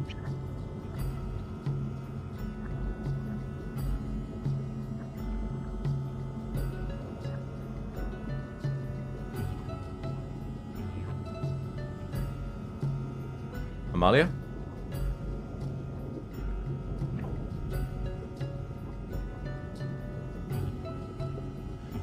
We'll come back to Amalia. Elira, it's your turn. Top of the initiative order. Yoki, seeing that Xanthia hit Freaky Guy and didn't really do anything, I will pat her on the shoulder and go, there, honey, you'll be okay, and I will cast Holy Weapon. Ooh. So you now have a magical weapon. Yeah, Amalia's axe once Just more like begins that sort of vibration, that vibroblade style vibration. And is ready to go. Anything else on your turn, Helira? I will move towards where Bithynia went. I can do that myself. Okie dokie. Helira, does Holy Weapon also imbue the weapon to do radiant damage? Yeah, I'll send you Oh, the yes. details. Oh yes. That's gonna be important. Okay, so Okay. I moved all my movement, and I'll gonna say have that to as tell you me move over there, you see him basically gripped against the wall. Hello, little one. if I use a spell as a bonus action, can I use a cantrip? Yes, you can. Okay, then I will, because Holy Weapon is a bonus action, I will cast Sacred Flame. Okay, is that a dexterity saving throw? Correct. 24. Yes, let's see, it's... You just watch as you fire the sacred bolt from your hand, and it seems to just go through his head, and you're like, what? And you just realize he just moved his head out of the way that quickly. Okay. You're not the only first one around here. Okay, well, that's all I do. Okay.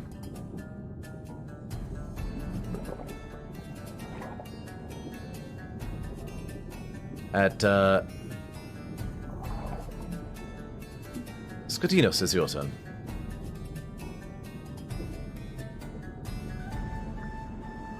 Alrighty then. I see the map, but roughly how? Do we have visibility on Fanger? You don't. You can only see 10 feet in front of your face. Because of the Did I murkiness of the see water. the direction he? Did I see the direction he backed out of? Yeah. Okay. So down the tunnel where Helira also headed just now. Right. Okay. Who's visible within my current space? Xanthia, Bithynia, Bailey, Bakios, and Amalia. Okay. Because I want to keep myself mostly defended. I'm going to position myself between Bithynia and Bakios as I move. As I do, I'm kind of reaching out and I'm trying to draw the blood that I can feel in the water using hemokinesis, and I'm going to. I'm happy to kind of like make this as a concentration, and I'm just going to focus on building this arena of like a ring of blood, and then I'll hold How it in much place. area of effect can you affect with hemokinesis? Does it specify? Let's find out.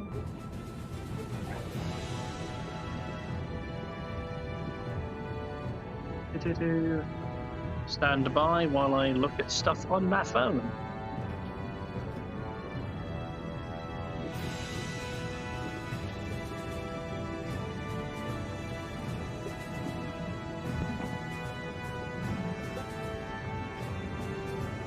Sorry, nearly there. Okay, spells. Hemokinesis is read as a 5-foot cube. Okay. Depending on the demon Bithynia chooses to summon, it may not fit. You can make a 5-foot ring, or like has been a 5-foot circle. Yeah. Anything that is not medium or smaller will not. I'm gonna say any like the demon size category will have to be medium or smaller. You can do what you're doing, but Okay. if it's bigger than the circle, it's not I'll gonna be make it. possible. If it ends up bursting free of it, then it was going to burst free anyway, and that's fine. I'll kind of put it in place, and I'll go to Bithynia and go, "It's as big as I can make it. Good luck." Thank you. Title of your sex tape.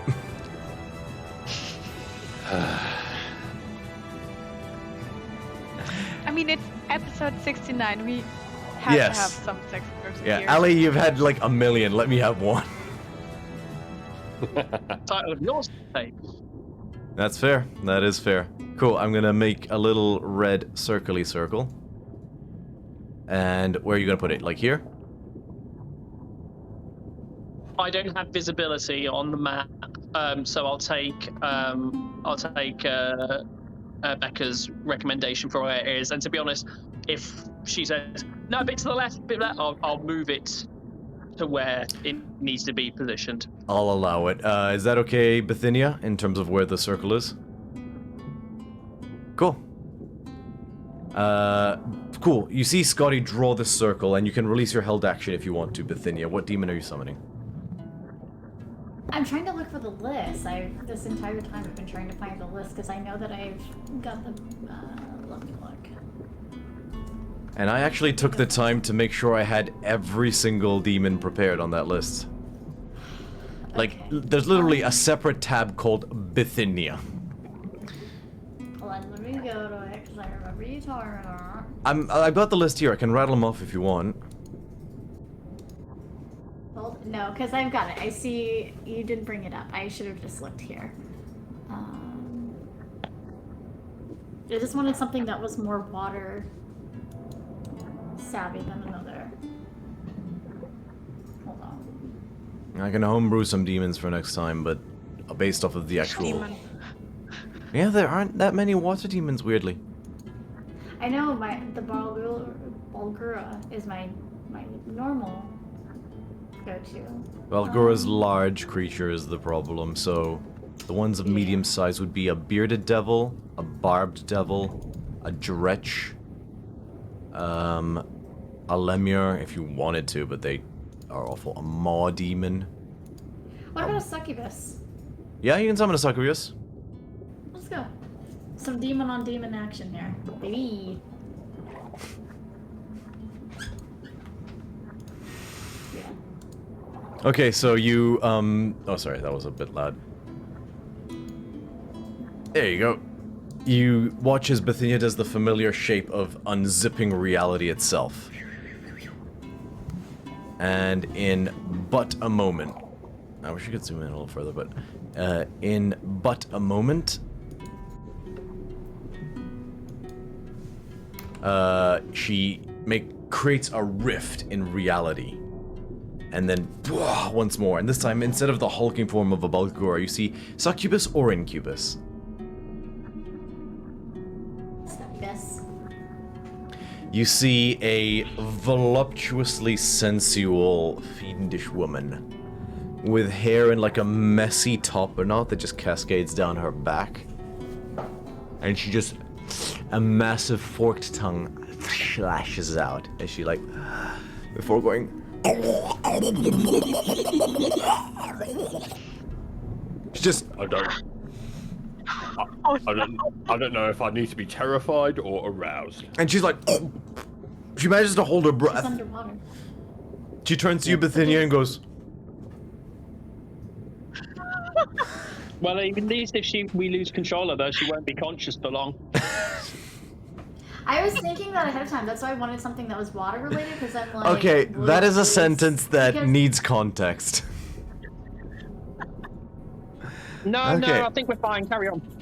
Oh, Jesus. Okay, so I've got the succubus stat block up, so Roll for her So initiative. Did she just drown?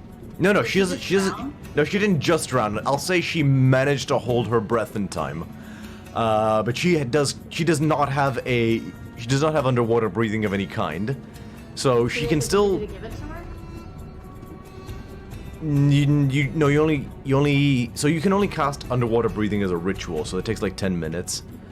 So she doesn't have it currently. She's okay. She has a con of 13, so she can hold her breath for at least 2 minutes. But she can't talk. Although she does have telepathic. You can speak telepathically. You just hear in your head. 2 minutes and 20 rounds. I think she doesn't need to talk. She can pass that when we're done. If there's any spells or anything that requires talking, though, she won't be able to do that. But I don't think so. No, yeah, she can fight. She's just having to hold her breath. So, Perfect. Okay. Okay. Well, I don't see anything for her to fight at this moment, so that'll be the end of my turn.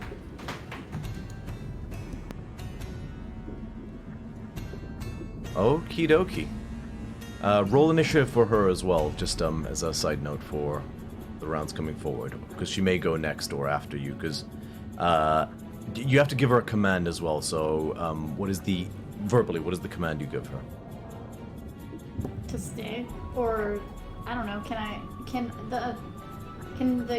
It has to be a basic or simple one. Can the command be to attack if I'm damned or hit? Yeah, you could tell her something like attack anything that attacks me. Okay, that's it. Cool.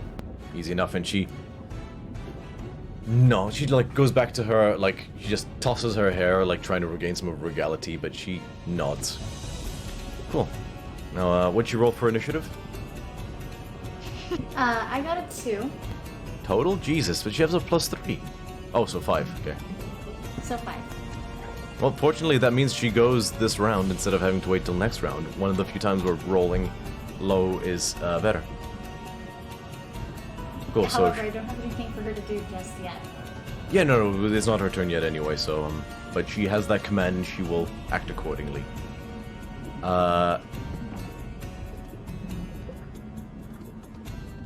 Okay. Bakios, it is your turn.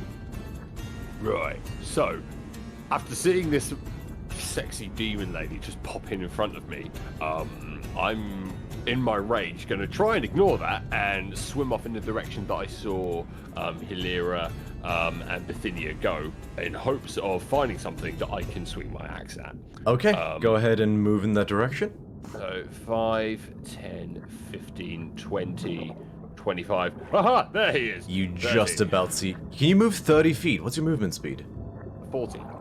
So 20, Oh shit. because you're underwater. So you just hit 30, so you gotta go 2 back. There. Yeah. So Interesting. you actually can't see him yet. Oh, in that case then I'm gonna dash as my Okay. action. Will you allow, because I've got my goat horns out, if I dash into this guy, can I try for a bludgeoning attack against him? You is that part of how the ability works? As in, can you do that? When with the goat horns, if I move in a straight line, I can make an attack roll. If it succeeds, he goes prone. But because we're underwater, you can't really go prone underwater. I'll let you consider it I'll let you do a D4 plus your strength modifier. The attack roll will be at disadvantage because you have less mass in the water. Yeah, of course, that's fine. As long as I'm able to actually go for this guy. Okay. So this will be just the. Are you proficient in unarmed strikes, by the way? Unarmed strikes? No. Okay, I'm so it's not. just your strength modifier, not your proficiency bonus, I believe. Yeah, just my strength mod. Yeah, that's fine. I think that's how unarmed disadvantage. strikes work, yeah. Okay, so that would be a 16 to hit. At disadvantage? And yeah, I rolled an 11 and a 17. And That just hits. Yes. So that's a D4 plus 5 for my strength. That's a 1, so 6 points of bludgeoning damage with my horns. And the horns are technically magical. Sweet. Yes. Good job. Stupid attack. I am a generous DM. So that was my action and Okay. and my movement. So yeah, I'm gonna stay there. That's my turn. Okay. On his turn, which is next, he basically grabs you by the face and leans in and says, "Let's try this again without your fish-faced friend." Oh shit! No! Here we go. Right. Drew is you this a to wisdom him. Saving throw. Yeah, wisdom saving throw. Drew you to him. Okay. This is a +1. Got to hit 17, I think. Yeah, that is the DC. No. No. I threw a 19 with a +1 for a dirty 20. I will move my camera so you can look No, at I this. swear to believe you God. with every heart of my being. Like, I am so proud of you. Of all the times to roll well. Natural 19, Alright. my man. +1 for 20. and once again, no, I believe you. I am just frustrated that I am floundering. All right. The strong dual lineage is proud of you. Just a quick just note. So since his turn, he took damage from the. What did he take damage from again? This Divine Smite, right? And my magical haunt. Yeah. Okay. Cool. And he just growls in frustration as you steel yourself again and shake off the effects. Not this time, motherfucker.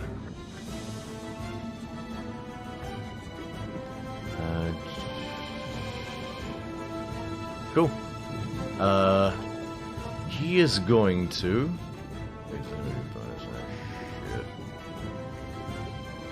Oh shit, Charm Person is just an action. That's not even a legendary action, isn't it? He can just do that every turn. Yep. Oh fuck, eventually my luck will run out. Yeah. Well, that's going to. Just double checking I can't do anything else. God damn it.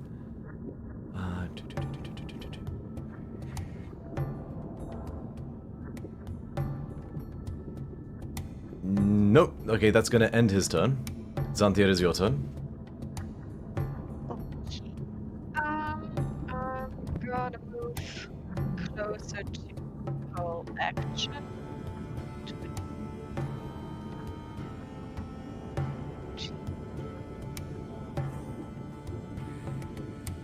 Where would he now? You can't see him from where you are. He's just at the edge of your vision. Okay.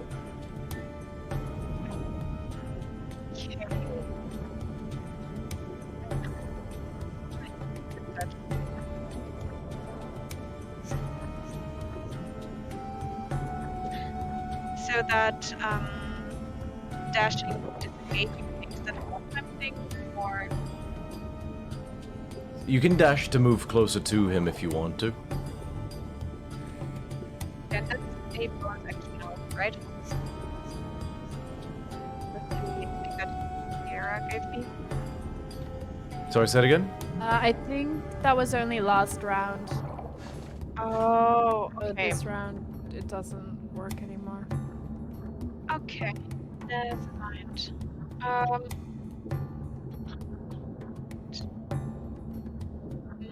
I don't know what to do.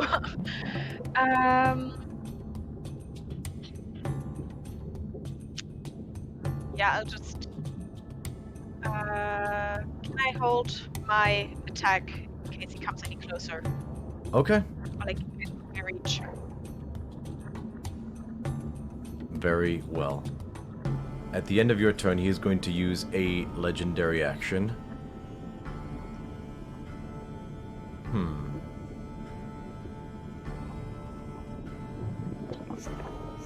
Actually, he's going to use all three of his legendary actions. And you watch it, he just goes, "Wah!" and you just watch like a wave, like as this like sonic cry screams out and resonates all directions. You'll clamp your ears for a second, and you just hear echo. Before, 1 second. Where's the other one? Sorry, just finding the right die.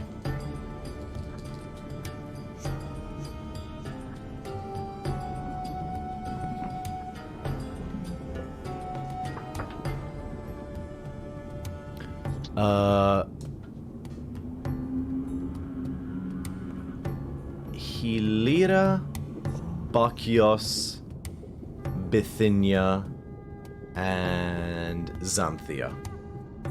All the four of you. As you hear the sonic cry ring out, you feel something brush against you. And then another one. And another one, and another one, and another one. And before you guys look at it, you are surrounded by Hilira, you're like, oh, Couplet's back. And you're like, that's not Couplet. And that's not Couplet. And that's not Couplet. And that's not And then, before you know it, swarms of quippers envelop each and every one of you. And he summons 4 swarms of quippers to aid him in battle. So, now, because they're quippers, they can enter your space. And, they each have their own initiative, so 1 second.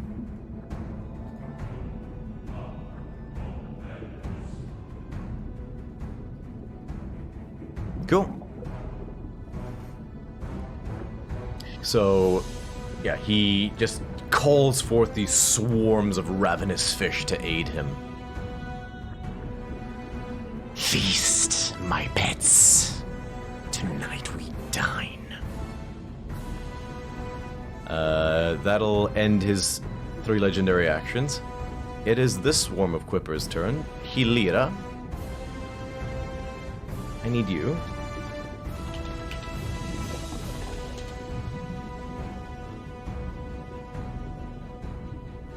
My apologies. Yeah, they're gonna make a bite attack against you. Okay.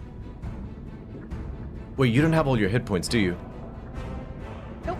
They're gonna go into a blood frenzy. Okay. So they attack with advantage. It's a natural 18. And I'll take the 18. Does a 23 hit? Yeah.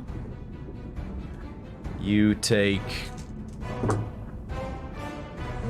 9, 10 points of piercing damage as they all just begin just biting into your skin.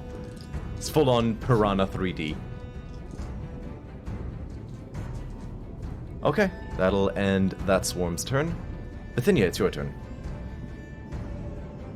Okie dokie. And I have a swarm around me as well. Correct.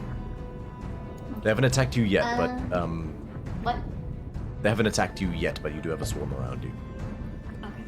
I'm gonna say if.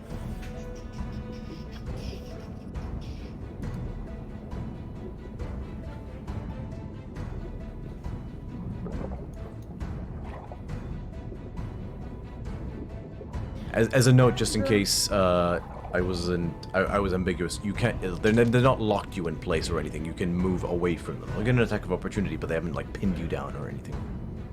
No, I was just looking at my like 40 spell list.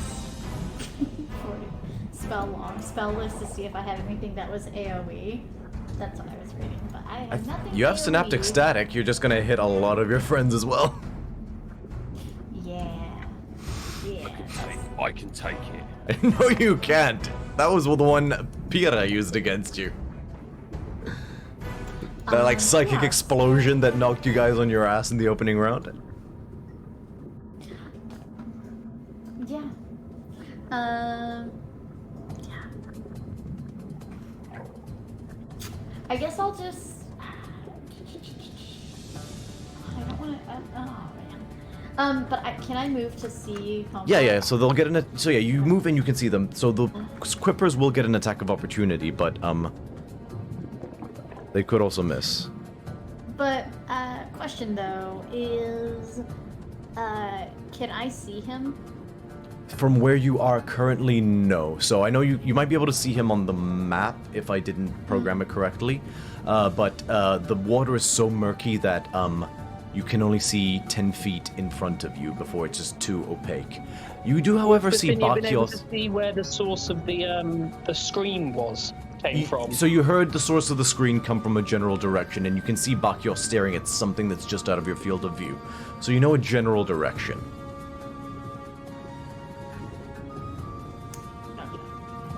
Okay.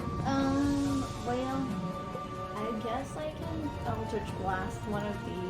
I'll do the one that's on Bakios. Okie dokie. Unless, is there a swarm on Amalia? There is no swarm on Amalia currently. Okay. I will do... Actually, I'll do Hilera. Okay. I'll try to Eldritch Blast that. Go ahead and make an attack roll. Bum, bum, bum, bum, bum, Eldritch Blast. Does 11 hit? On a swarm of quippers, yeah, it misses, unfortunately. Okay, and then my second one. What about 28? 28 definitely hits. Okay. 12 damage. Nice. You like you see like several fish just float to the ceiling of the cavern lifelessly. You said 12, Fish right? and chips, baby. Oh yeah. Immediately looks bloodied. They're gone. Yep. Okay, that's the end of my Well, turn. okay, they're not gone. Like you killed a bunch of them, but there's some left. Okay. Don't forget to command the demon if you can see the thingy.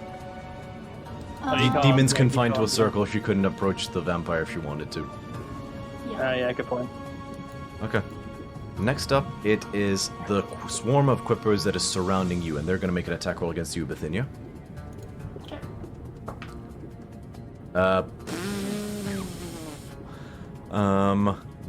That is a 7. Yeah. That in fact does not hit. Incredibly, somehow, you're just like. Oh crap! What's that anime thing where like the dude with the like chest is being like shot at, and he just like gyrates it from side to side? It's a GIF. Like. She's gonna I hold up her don't hand and know. be like, "You see what I just did to your fish friends over there? I will do that too in a moment. Please and thank you." If you could speak fish. If you could speak Eesh. I'm gonna fucking murder all of you. If you could speak I fish. can though. Speak fish? I mean, I have comprehend languages, so You'd have if to they were cast it on speak to yourself me, first. I would know what they were saying. They also don't have a language. I'm being humorous here, but you swear you see the fish go. Just back off. We're cool. We cool. And the attack misses, and that'll be that swarm's turn. Amalia, it is your turn. Do we have you back?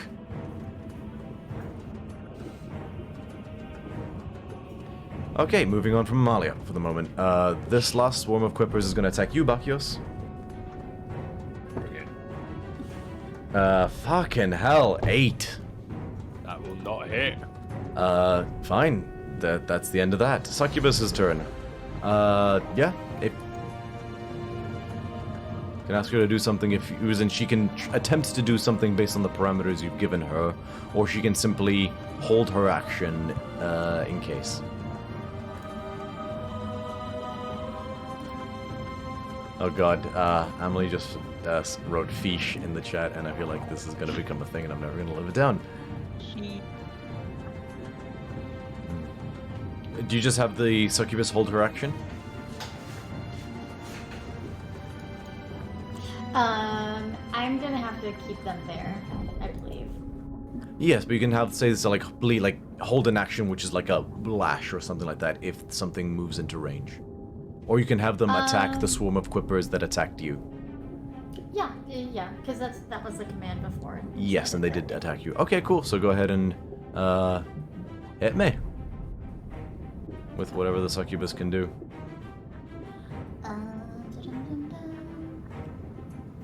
These fun things. There's so many cool things. Thanks. Okay. Hold on. I'm gonna roll a d20.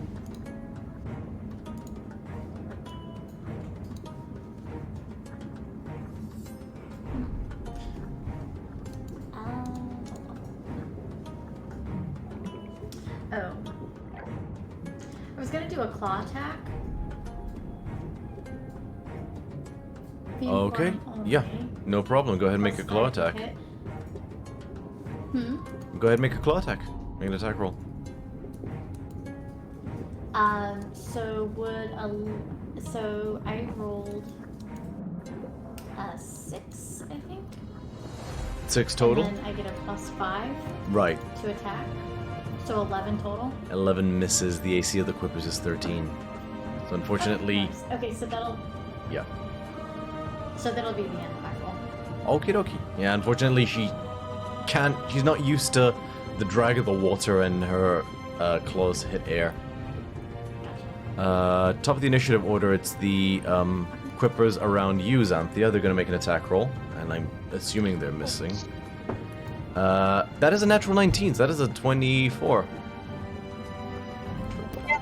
I will use my reaction and cast Shield Other. Give her plus 5 to her AC. Oh He shit. gets a +1 from me. So that brings my AC to 27. Nice. So you guys just between Bakios like his energy siphoning off and Helena just raises her hand, like this little bubble forms, and you just watches they all like just and like biting at this bubble trying to get at you. And they crack the bubble, but they've used their attacks this turn, and you turn and you see Helena having held her hand out, and she just tips her hat at you. Thank you.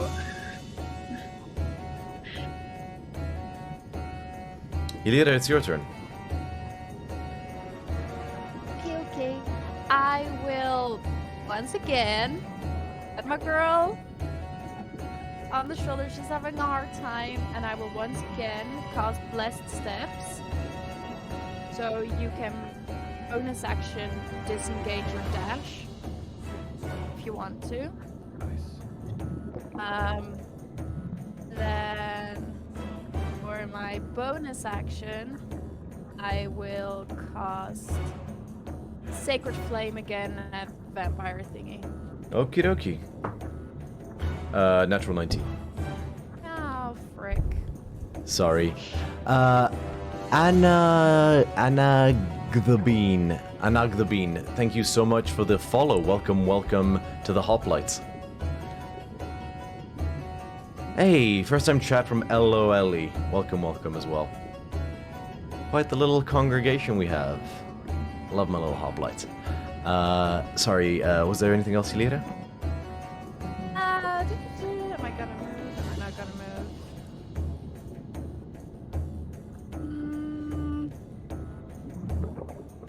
Let me see, let me think. Sure, I will stay put. Skuzinos, it is your turn.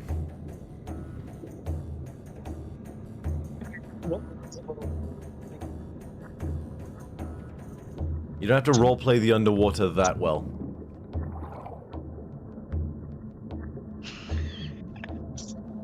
I have one coming. Do I need to hold the concentration on this this thing within you? How does it work?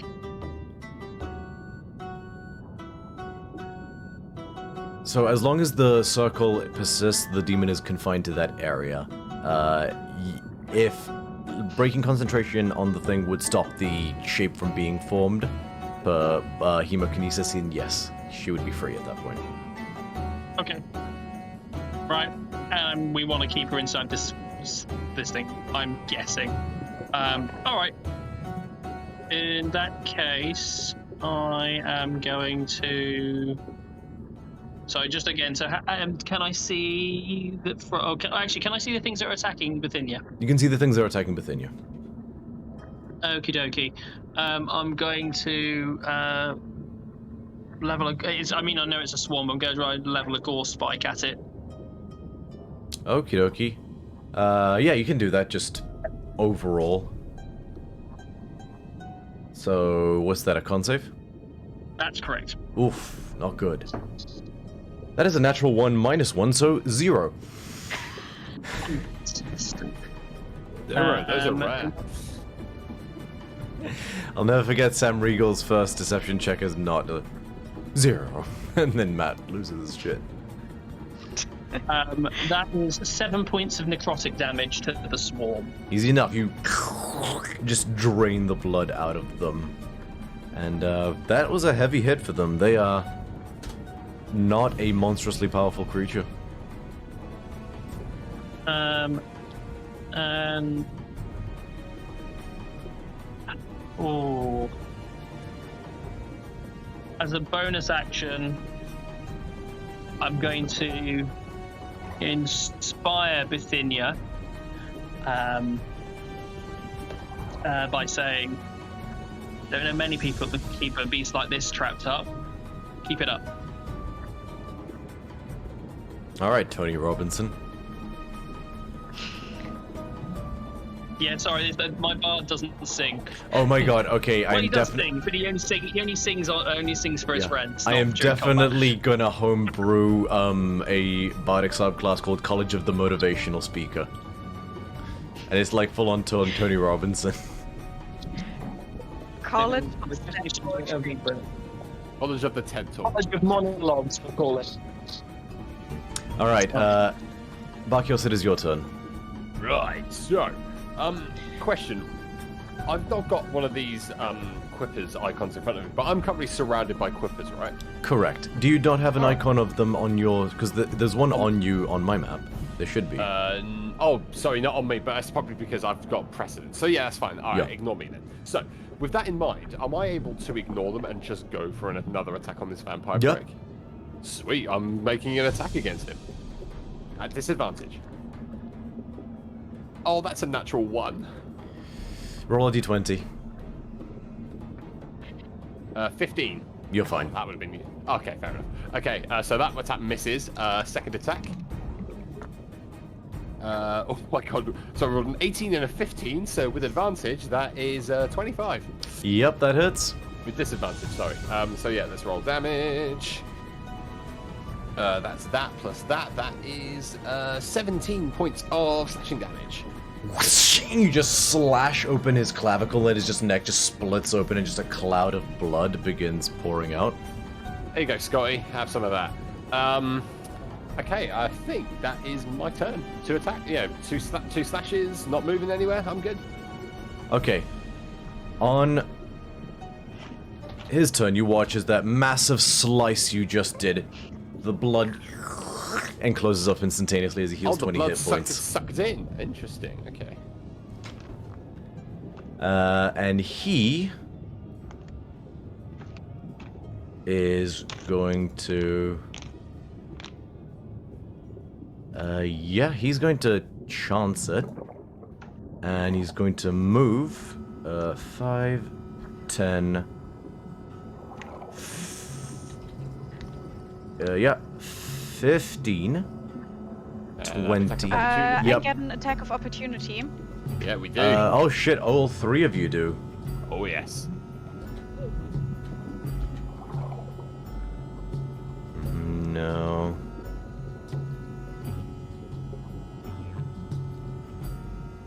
I need to think. Yeah, no, I'm gonna say, no, he's gonna chance it. Yeah, so all of you make your attacks of opportunity. I'm so annoyed that's a disadvantage. I rolled a 20 and a 16. 16 total? 16 definitely hits. Yeah, 16 No, hits. sorry, a natural 16, so that would be 26. Yeah. Okay. Oh yes, that's nice.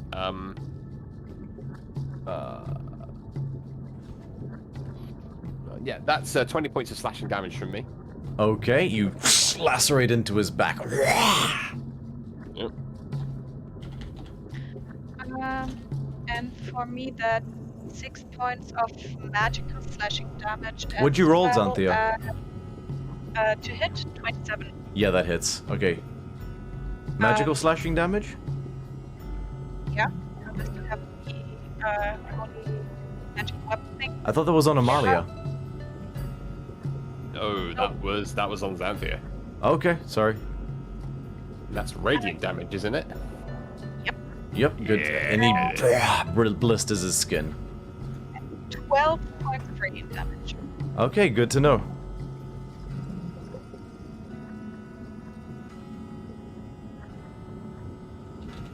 Cool. Helira, would you roll? At disadvantage? I rolled a 13 and a 10, so that would be a 17. to 17 hit. still hits. So do you have a Okay, plus that- 7? Yeah. Jesus. Okay, yeah. 17 hits. Yeah, I'm real cool. That's 6 points of damage with my whip. 6 points of damage. I'm gonna say a whip works underwater because I don't want to think about it, but so 7 you said, right? Okay, half to 3. Cool. Yeah, no, he took a lot of heavy hits from that, but he basically swims up to Amalia and says, just buries a smolder into her and says, "Maybe you'll be more compliant." And he's gonna attempt to charm Amalia. I'm gonna roll the wisdom saving throw for Amalia. Just because, unless she's here to roll it herself. So what's Amalia's wisdom modifier? That is a +0. Watch me roll a natural 20. That's an 11. He watches Amalia's jaw go slack and her eyes just glow like a brassy gold. And the vampire says, "Carve them up for me, my engine of destruction." Does that And- mean I have an excuse now to literally whack Amalia as hard as I can? Yes! Alright, that will end his turn. Xanthia, it is your turn. Yeah, for my bonus action, I'm gonna disengage from the whippers, Ah, bugger. and then I'm gonna follow that dude.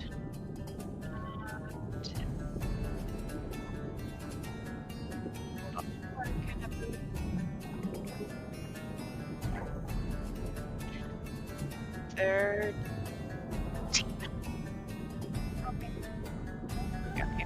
Okay, make an acrobatics check just to bob and weave through everybody. Low DC, but...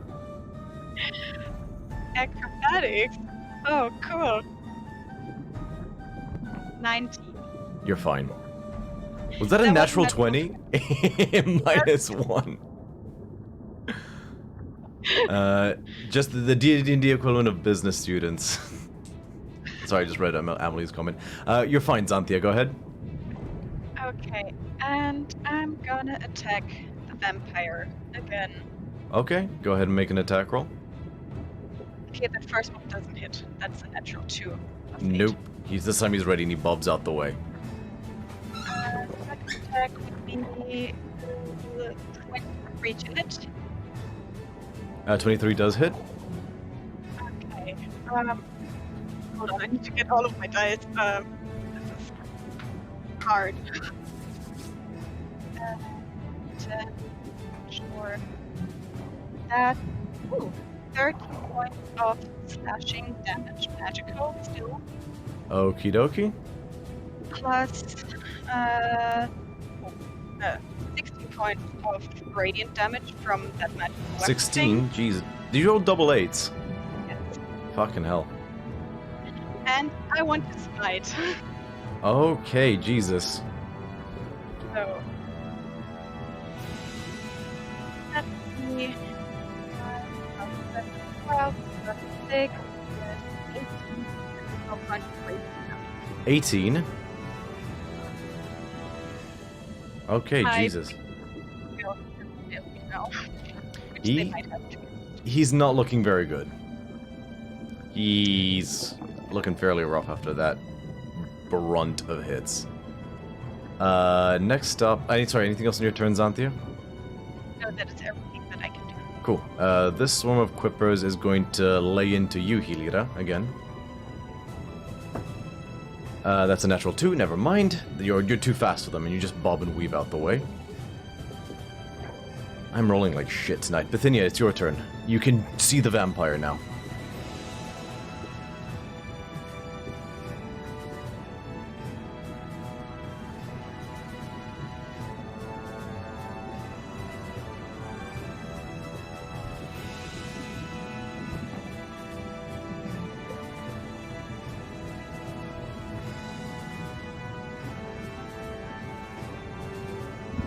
we good for me? Sorry, say that again? Is it my turn? Are we Yes, good? it is your turn, yeah. You can see the vampire. Oh. Okay. I'm going to try to Eldritch Blast it. Okie dokie, go ahead and make an attack roll.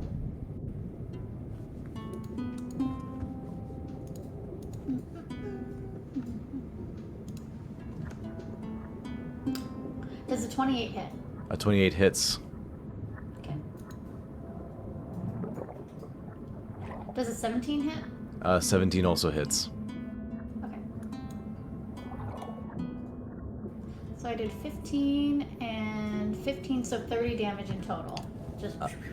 You just two massive blasts like hit him right in the back, and he's breathing heavily. These sort of like fur pelt has been just burned off entirely. He's got these massive craters in his back, and he's not looking good at all.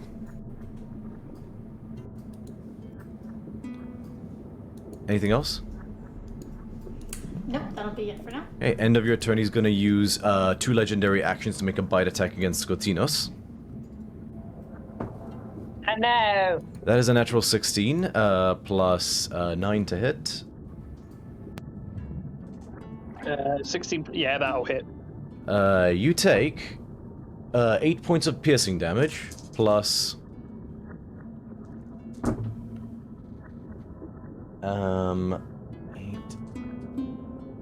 13 points of necrotic damage, and your maximum health points is lowered by that amount, and you watch as his wounds close up a bit as he.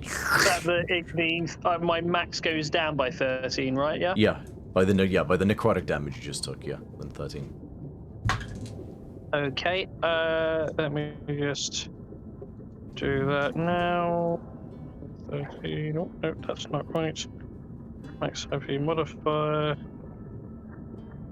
Okay, it's misbehaving there, but that's fine. But I know it's gone down by. Oh, it's doubled me up a lot.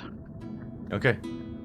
Sorry, it was 13 plus 8. So I've got a reaction I'm going to use. Sorry, I'm just doing the maths. 13 plus 8, that's 21. And I know my max HP has gone down by 13, but I'll amend that when I get the chance to.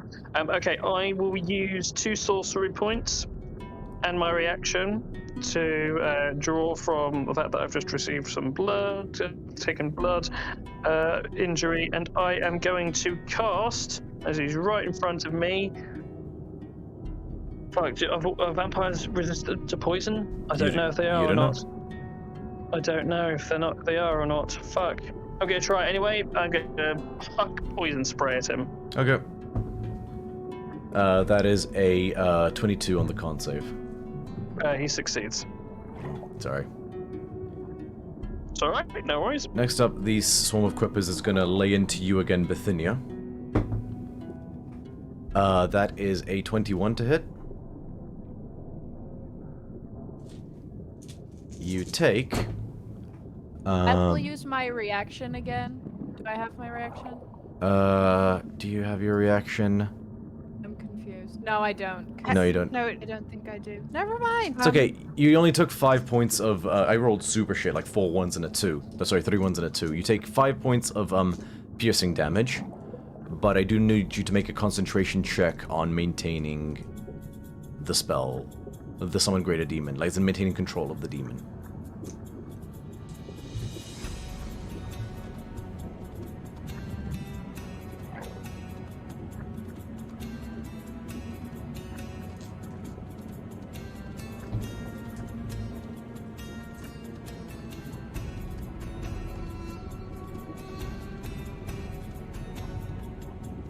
Sorry.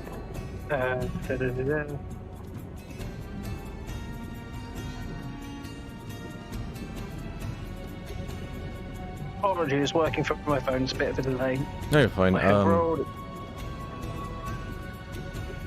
It's 1 roll. I get advantage. I mean, that's an 18, and I think that's more than sufficient. 18, yeah. Concentration check is fine. 24 was the highest, so yeah. All good, all good. Cool, so that's the end of that Quipper's turn. Amalia's turn. She's basically watched Xanthia lay into this thing, so you're her target. You watch as, and I never get to use this shit, I get to finally use that axe. Xanthia You watch as Amalia twists the axe and it increases to 3 times its size. And she is going to... Just double checking how some of these features work.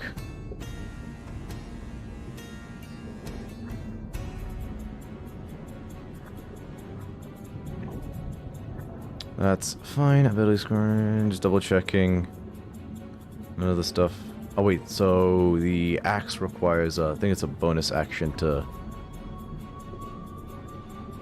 Yeah, it's a bonus action. Okay, so she can't summon an echo this turn, so she's just gonna cut loose. She's going to take 2 attacks against you. Try. First one is a... What's her modifier? 19... No, sorry. Yeah, 19 to hit. Okay, second attack. 23 to hit. 23 doesn't hit? I still have +5 Era's reaction. Okay, action surge. 27 to hit. That's just it. Okay. Oh, Jesus. Lord. You take... You did. If the DM said 27 just hits, we'd be shitting ourselves. 21 plus... well, okay, so the jank... 21... 26 points of slashing damage. Second attack, for her action surge is... no. Doesn't hit. Okay, and that's the end of Amalia's turn. Swarm of Quippers that's attacking you, Bakios, is going to continue to do so. Hey, bring it. And they rolled a natural 3. That will miss. Succubus's turn. I think she has a whip if you want. No, she does not. Her claw can't reach the vampire, I'm afraid. Is my succubus able to reach it? Sorry, what? Is my succubus able to reach the... Just double check. So he's 10 feet away from her. Claw, Draining Kiss. Oh no, it has to be charmed by it. She can well, no, it's a humanoid, can't work. No, she can't reach it, sorry. The claw only is a 5 to hit. It was in 5-foot range. Okay. Okay. Quippers are going to lay into you again. Hilira. Okay. At the end of... sorry, I forgot to mention. At the end of Amalia's turn, he will use his last legendary action to 5, 10, 15, 20, 25, 30, and just slink back once more into the shadowy murk.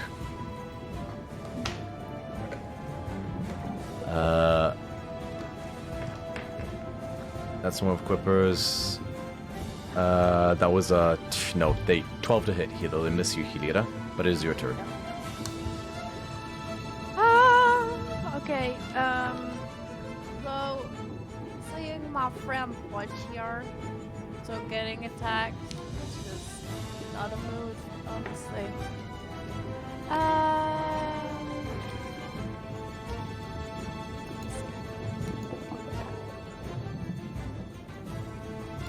I am learning a lot from tonight. I will, once again, because that's been my thing and I can still use it, I'll touch Bakios, I'll pat him on the shoulder and say, go get him, my little ram. I will give him... Oh wait, I can do something else. Wait.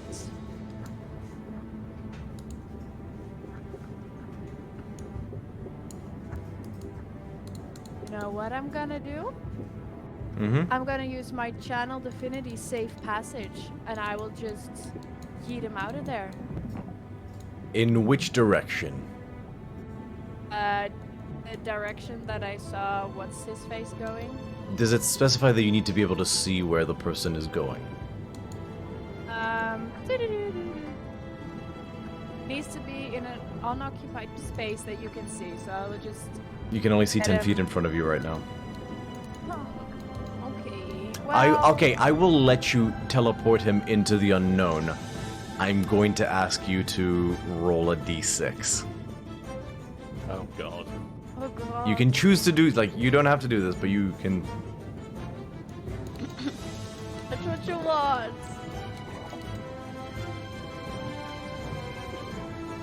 I'm just saying, if you do this, you have to roll a d6, depending on which way you teleport him. Oh god. Okay. No. Well, how then I won't do it. Ah! I would Boo! love to have done it, but I'm gonna touch Budge, do the ram joke, and I'm gonna give him blessed steps. Ooh, what does that do? You can use your bonus action to disengage or dash. Oh, hell yes. Yeah. And I'm going to just move away. Go. Okay, that is 3 sets of opportunity attacks. Yeah, sure. 19. Yeah. 19 again. Yeah. And that's a natural 20. Okay, so first one. Okay. That is 6, 7, 11. Piercing damage on the first one. Just double check the Quipper doesn't have a modifier. I don't think so, but...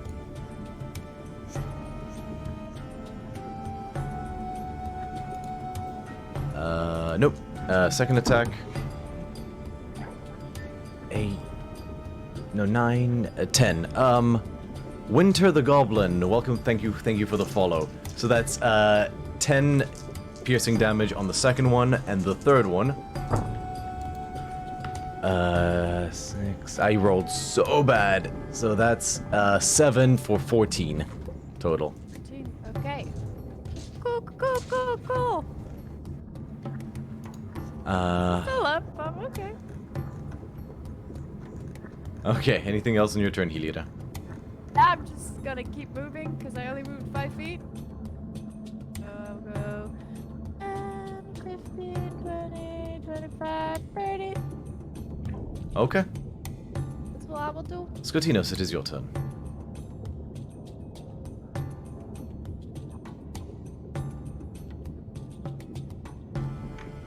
I think we lost Scotty.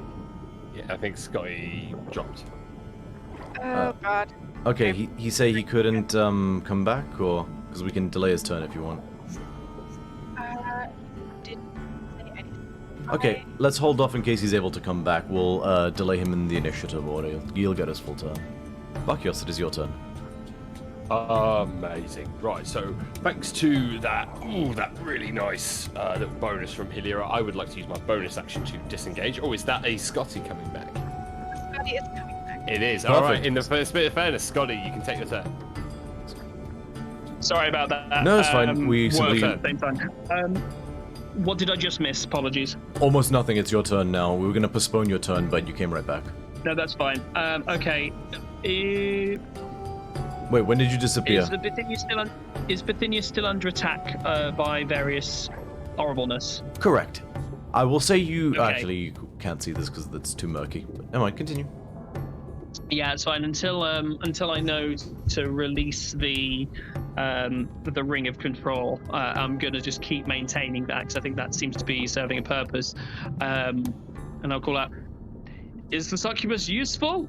And I'm gonna cast another gore spike at the swarm surrounding Bithynia.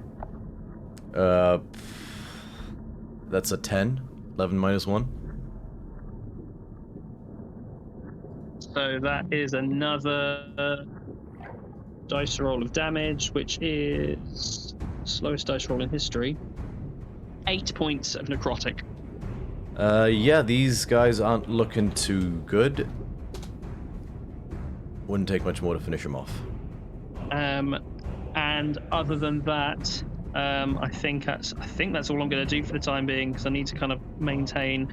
I'm gonna actually, what I will do is I will take a bonus action to convert some hit die into sorcery points. So I will expend 3 hit die and convert them into sorcery points.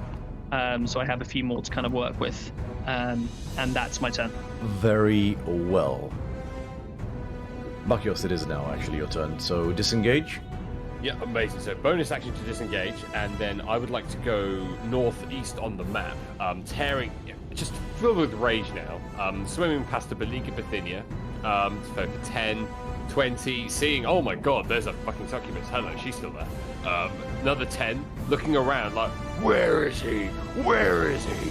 Where's Harvey Dent? Where's Harvey Dent? I sing Hillary, do you know where he's going? Are you going after him? Because he's just fucked off, because as Bokios, I have no idea where he is. In that case, then I'm just going to keep swimming past. So for 10, so that's my total bit. I would have no idea that Amalia's turned evil due to charming, right? Not a clue. Oh, then I'm going straight on. Then I'm going to use my bonus action to dash. Another 10, 20, 30. Ah, there you are. And then I get to him and realize, oh shit, I can't do anything. Okay. Anything else? Well, that's my bonus action, my movement, and my action. So no, that's my turn. I moved. Okay. On his turn. Yep. Has he taken radiant damage since his last? Yeah, he has, I think. Yeah, holy weapon. Cool. So he doesn't regenerate. He grabs you by the head, Bakios, and says, "For the love of God, please let this work." No! Wisdom save. Bakios, you can do this. He's gonna do it, knowing my luck for tonight. I have rolled so bad, and you guys have rolled so well. And where is Ladies and it? gentlemen, I rolled an 8. Okay. No! Bakios, you feel your grip on reality slacken, and you all of a sudden find this fellow very amiable, and you just can't figure out why your friends would attack such an esteemed gentleman. You really should kill them. Oh, it's like I've gone Republican and support Donald Trump.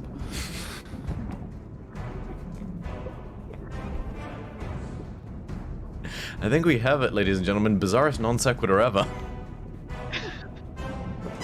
I'm impressed. Yeah, no. Yes. That's my turn. He basically Question. For those of you who are who were born before 1998, he wallolololod you. I have a question. Yeah. So, because of one of my features, which is now unstable backlash, whenever I fail a saving throw, I am now allowed to re-roll my my magic table as a reaction. I'll let you Can do I that. do that? Yeah. Alrighty. Let's see what happens. But also, with that knowing that he is now my friend. Okay, so I roll a 5. That is whenever a creature hits you with an attack roll before your rage ends, that creature takes 1d6 force damage as magic rat lashes out in retribution. So I no longer have the +1 AC. Okay. And he's gonna use his movement to basically slink off again a little further into the shadows. Motherfucker. Actually, no. What a charming man. Ah, you look after yourself, mate.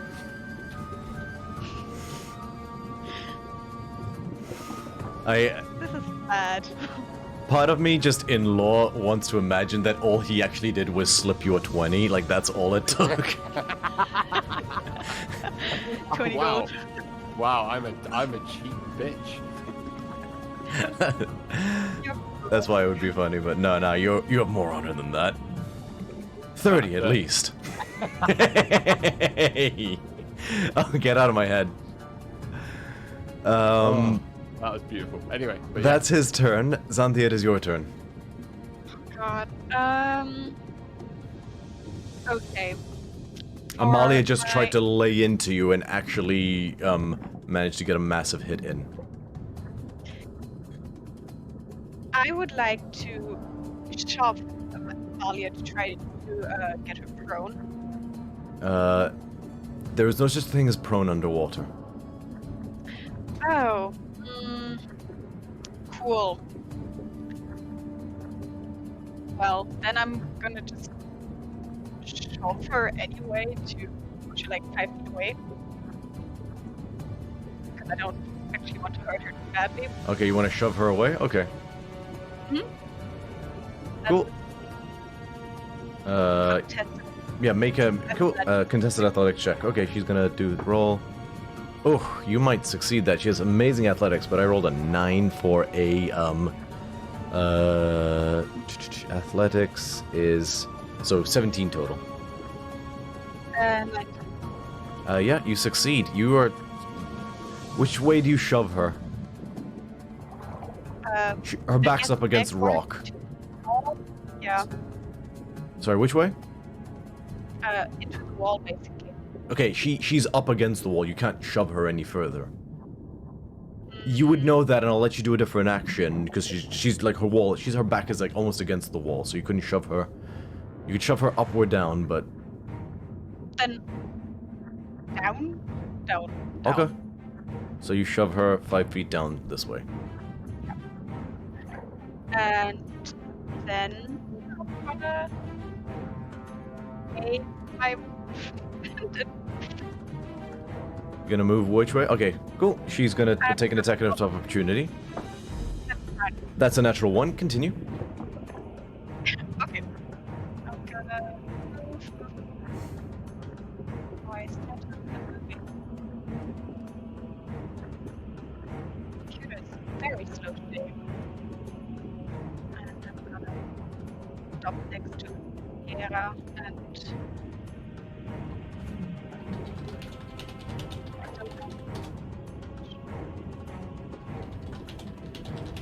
no, that's it.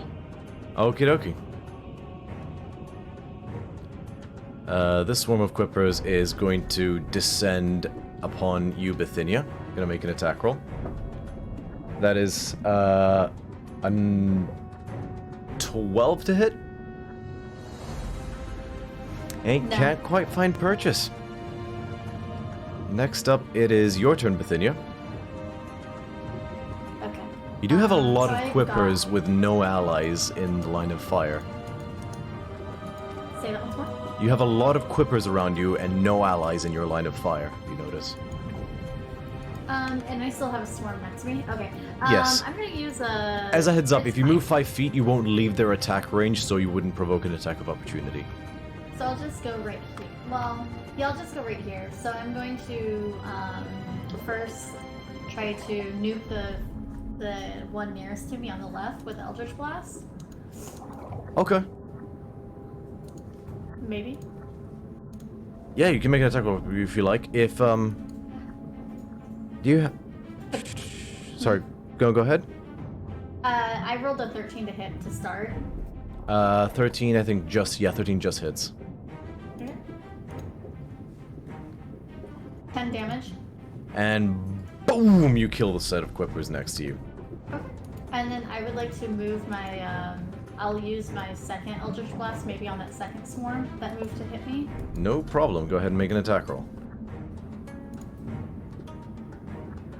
14 to hit. 14 does hit.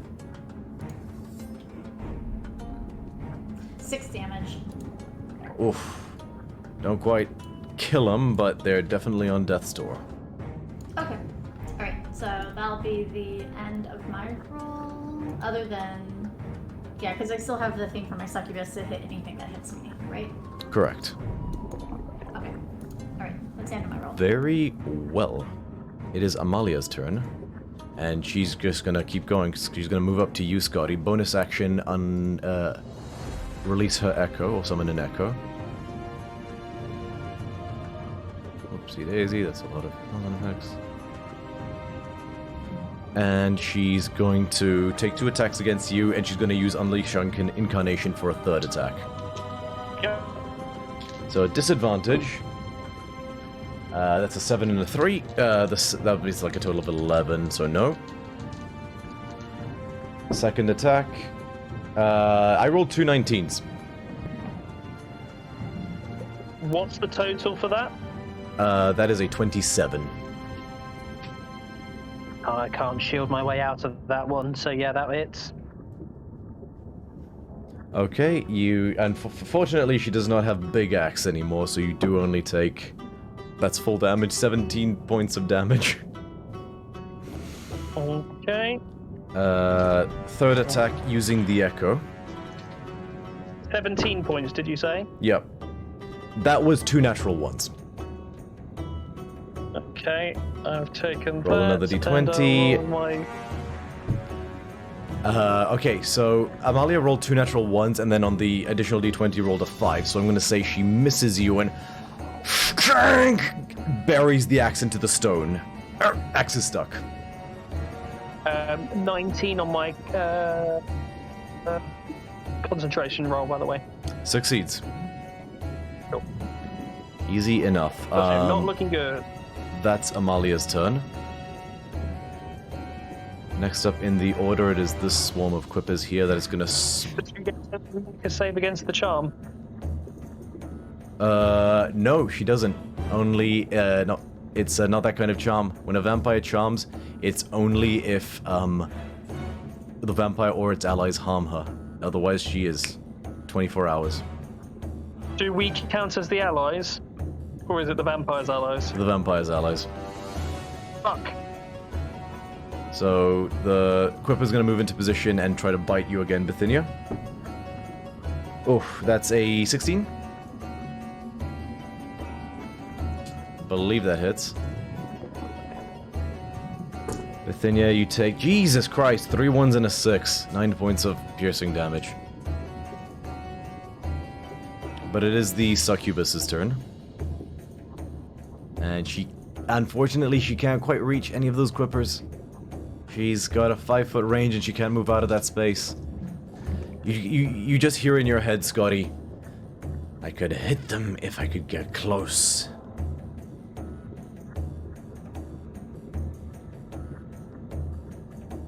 But she can't reach. So, top of the initiative order, these quippers are actually going to go and attack her, finally. They miss with a natural 5. Illyria, it's your turn. Okay. Did I see what happened to Butch? Make a perception check. Okay, okay. Because it would have been at the very edge of your vision. Yeah. Oh, cool. That's an 8 plus 5. That's 10, 13.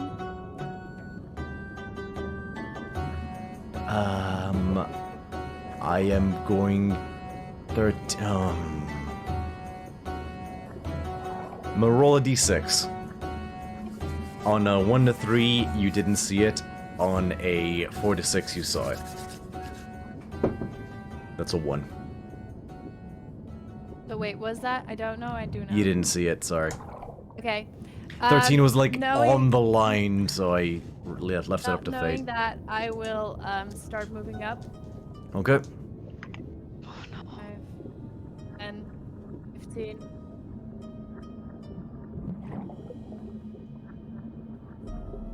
Cool. Bakios, she just left your range. Oh, you already used your reaction. You can't do anything. Oh, I You can't. clever son of a bitch. Oh, thank God. Also, one other thing that I like about the charm thing is it doesn't necessarily say that I have to attack everything that comes near. It just means that I regard the vampire as a friend. So if I don't see you do anything avert to the vampire, I have to attack you. That's on me. I didn't use the specific wording that time. You didn't say kill those guys. You just Nope. charming and then fucked Nope, off. that's on me. There you go. Yeah. I'm just a standby. in this All right, no, I'll take that rules lawyer. What? I'm a DM, dude. I said I'd accept it. Heart of gold. So, yeah, I don't see anything. You don't see anything. Okay, then I will... Not seeing anything. I will use my action to cast Cure Wounds on myself. Because I'm not looking great. That will be all.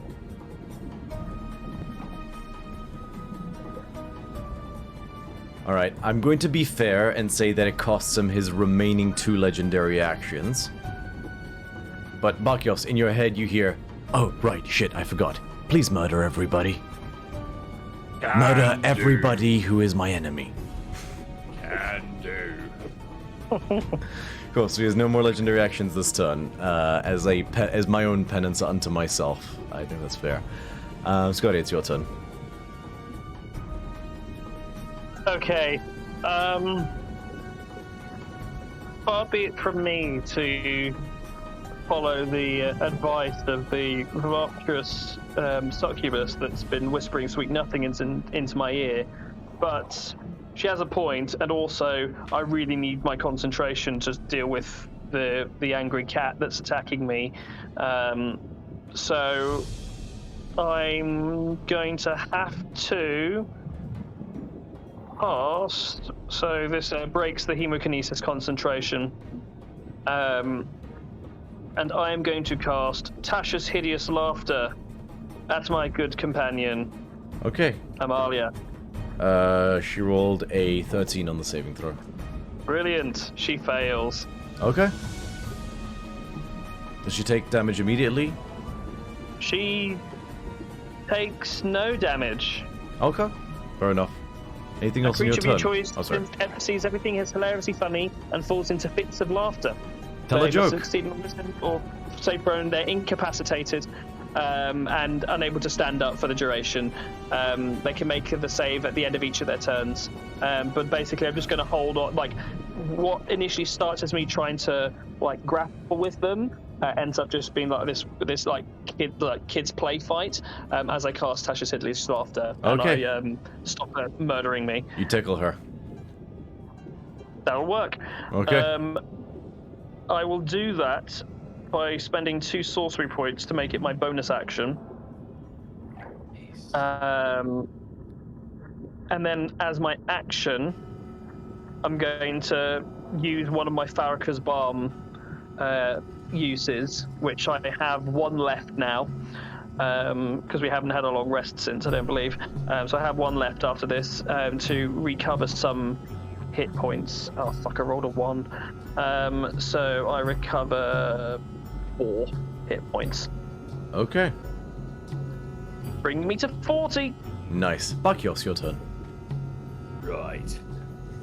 With the vampire's voice ringing in my head, I look up, and the only person I see in my range is, of course, Xanthia. And I slowly... Hi. I go, hello there. You're gonna die now. And I swim forward and swing at her with my great axe. With disadvantage. And remember, you have a ridiculous AC, so I'm hoping this doesn't go through. But, It's not as ridiculous right this second.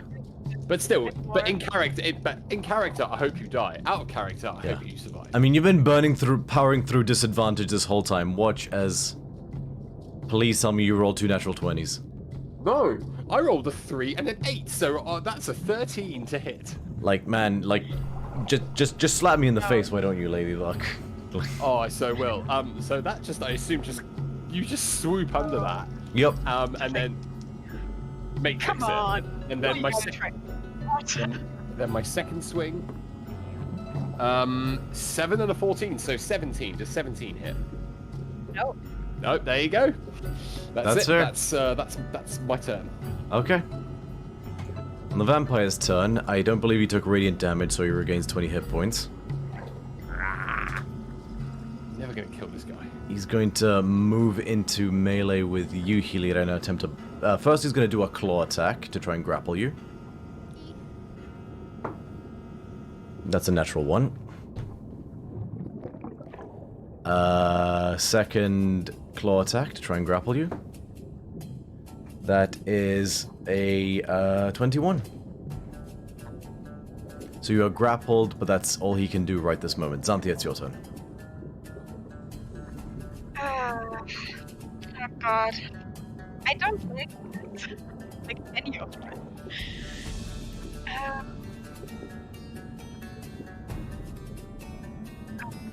Okay, I'm gonna take a swing at Bakios. Come at me. Does a 18 hit. Oh, certainly does. Okay. Remember, I'm raging, so any bludgeoning, piercing, or slashing damage is halved, so I can take it. Okay. So that's 6 points of magical slashing. Reduce to And 3. the holy weapon. So that's another 9 points of radiant damage. Okay, so 9 plus 6, so 12 points of damage, yeah? Mm-hmm. Lovely. Okay, and does that mean I get to repeat my saving throw, Mr. DM? It doesn't work that way. It's only when the vampire or his allies damage you. You're down for the count. Unless he damages you, Yeah. you are his bitch. That's why I didn't bother attacking Amalia. Oh, by the way, Yeah. Xanthia, because you damage me, my Oh, my creature, from a piercing light within my chest, you get struck by a bit of damage for 2 points of force damage. Sorry. That's fine. There you go. God. I can really. Yeah. Question, Mr. DM. Out of curiosity, if the vampire managed to just charm all 6 of us in the party, is that basically game over forever? Because then we're basically just doing the vampire's bidding for the rest of time. Maybe. You don't know. Yeah, there you go. Fair enough. That's campaign over. How long does the charm last for, though? 24 hours, I believe. Oh, fuck. Oh, it's just a day. Okay, cool. Yeah. So yeah, we're his bitches for a day. I love it. Okay. Ooh. Cool. Anything else on your turn, Xanthia? Thank you. Well, I already started like the attack action, so I can't do another action, unfortunately.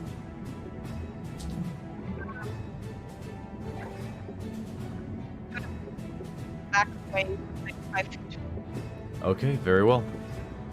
This swarm of Quirpers is going to move into melee and try to bite Bithynia. As soon as, sorry, Xanthia, as soon as Misses. you leave, I'm using my reaction to take an attack of opportunity against you. Okay.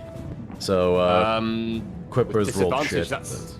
Well, with disadvantage, you'll also be glad to hear Xanthia. That's a 14. With a 4 and an 18. There you go. But yeah. That's my reaction. Okay, Quirpers rolled like shit, so it is Bithynia's turn.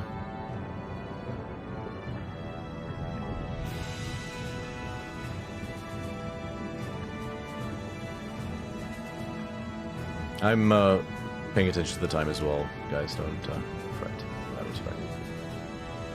Thank you to the audience who's sticking it out with us. We love you all. We do we have a Bithynia? She needs to skip for the moment. She needs to Jaeger for a second. She's gonna she'll Eldritch Blast if we can do the rolls for her. She would like to do Eldritch Blast, or she just needs Jaeger, because I have something in mind. She's rolling. She's rolling to do the hits. 22 to hit. She's doing Eldritch Blasts. 22 hits. On fish. Is she rolling damage as well, or shall I do that? I think she's just doing rolls to hit. Okay, cool. So she, for the first damage roll, which hits, blows... Oh, no, she's doing damage. Sorry, there it is. There's 9. Cool, blows the one in front of her dead. Just... And 8. And, takes a chunk out of the next set of Quippers that are next to her.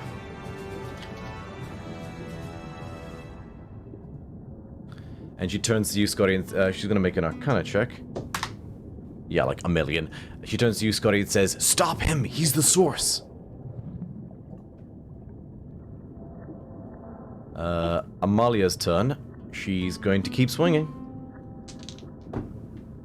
No, she's not. She's incapacitated. Oh, right. She can Good, make because a- she rolled a 19 and a natural 20 then. That was a 19 and a natural 20, and the one time they don't count. So she's incapacitated, skips her turn. Fair enough. She does to make the save again at the end of her turn. Okay. Yeah, we got the damage. Thank you. We Yeah, we did, got the damage. did really well. Amalia rolled an 11, so never mind. She's still enjoying the tickle fight. Okay. Quippers are going to attack Bithynia again. That's a natural 1. Kill Continue. them? I didn't kill them? You killed one set of them. killed There's one. 2 more. And then the 8 damage didn't kill the other one? It didn't. They were so the other 2 were at full health. The Quippers haven't been really attacked at all. Okay. They've been disengaged at a lot. I'll remind you have the spell Sickening Radiance if you wanted to try to hit all of them in one go potentially. Also, just so you know, the wall of blood has now gone down. Just so you know. Ah, thank you. Okay. So they miss with the natural 1. It is the succubus's turn. She's free. She's going to basically turn into a claw attack against these guys. Whoosh. Oh yeah, so go ahead and make a claw attack if you want. Alright, I need to roll for you. So, I'm going to do a d20. Should just roll in the game. Can I? No.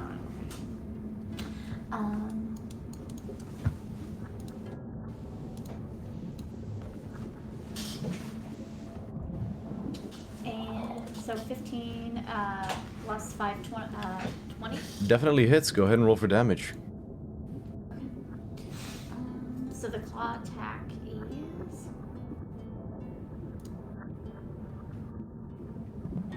normal. 9 damage to that one. Nice. You carve the shit out of this one. A few of the fish just drop dead onto the water.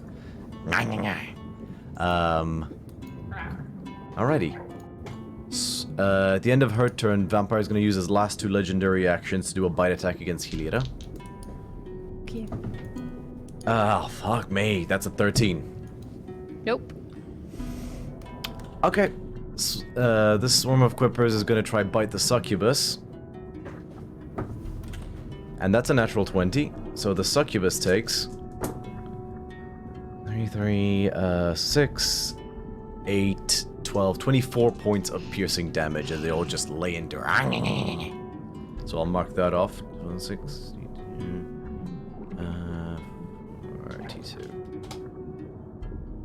Oh, yeah, she took a big hit. They basically just begin like tearing at her flesh. She screams. Bubbles come out and she's like and nipping at everything, but she's still alive. Heliera, your turn. Okay. He's sort of grappled you and he's just and you just managed to avoid his fangs as they snaked out at you. I can't really do anything this close up that will actually work.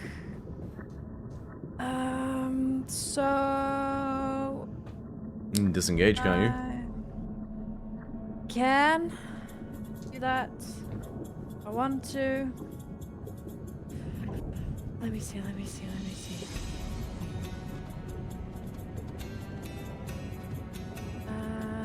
That's a bonus action.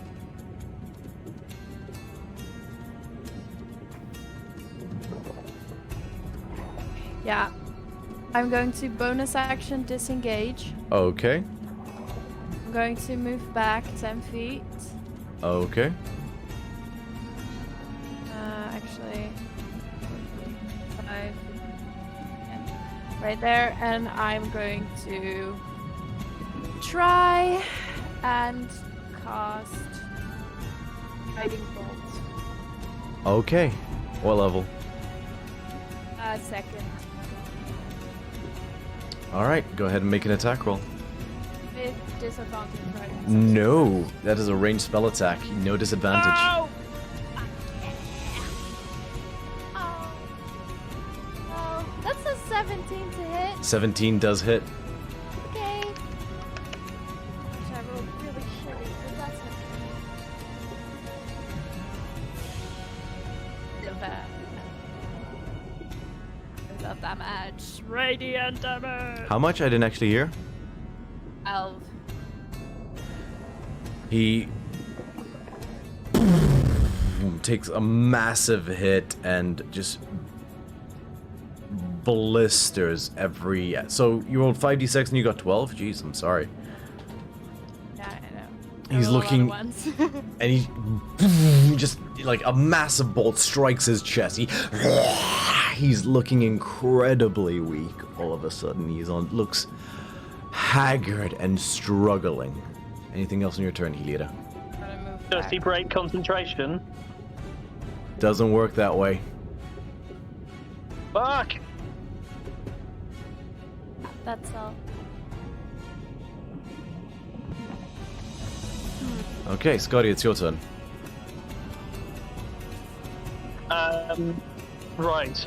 I don't know how I'm going to do this because I don't know enough about it. So I've been given a brief glimpse of what the map looks like. So I've heard conflict coming from northward. Yeah. I've got Amalia, who is incapacitated. Now, I don't know whether or not the Echo's incapacitated as well. I'm going to say she loses concentration and then disappears. Okay, cool. That's great. Oh, okay, fantastic. Okay. Cool. I assume Helida would have screamed loudly enough as well, so you can... You okay? Okay, so Yeah. 5, I'm 10, swimming northwards. Yeah. 15. Your movement is 35, right? 45. So I get 40. So I get 4 squares. I see that I'm 20. still not there, but I can see the buckets. And then I'm going to dash for my action to continue traveling northward to see if I can get vision. 15, 20. So it should be 90 feet in total. 90 feet. So 45 feet of movement. Half so if I to dash, 20. that's 90 feet movement total. Yeah. Oh, 90. Okay, fine. Oh, is it? So 90 feet, half So to if I have a 30 because dash you're action, does that swimming. mean my move? Okay, so I'm doing... So it's 2 separate ones. So 45 is half to 20. So you actually get more feet the way I'm doing it. So you got 40 instead of 30. If you tallied them together, you would have gotten less. Because it's an odd number, it rounds down, but that actually gives you more overall. So you did 20 okay, fair twice enough, because good. it's treated separately. So you can dash forward. So that I've moved you 20 and you can just about see him. Okay, great. So and that's with my dash, correct? Correct. All right, cool. So then I'm going to, for my bonus action, I'm going to burst through 2 more of my sorcery points. Flip. Let me get rid of those. I need to keep I love track the image you number. burst through because I'm imagining like 2 sorcery points. The capillaries in your whites of your eyes both burst, and so they all go I red. don't have whites in my eyes, so you're absolutely right. Yeah, it's if anything, the pupil just kind of like pulses a little bit. Your eyes and just I'm gonna reach explode, out. and you're like, okay, I may have gone overboard. I mean, it could work. And what I'm going to do is I am now going to cast Blood Boil. So can he make another Constitution saving throw, please? That's a 15. Okay, he fails. He only takes... Wait, he fails and he only takes? Oh, sorry. Yeah, it's not a huge amount because it's D4, so he only takes 5 points of necrotic damage. However, he now makes his concentration... well, I don't know that this is how it works, but just so you know, any concentration checks, he makes up half.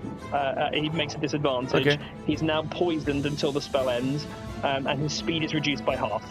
Okay, his skin begins to, like, wither and boil and, like, just turn, like, red and blotchy. And he...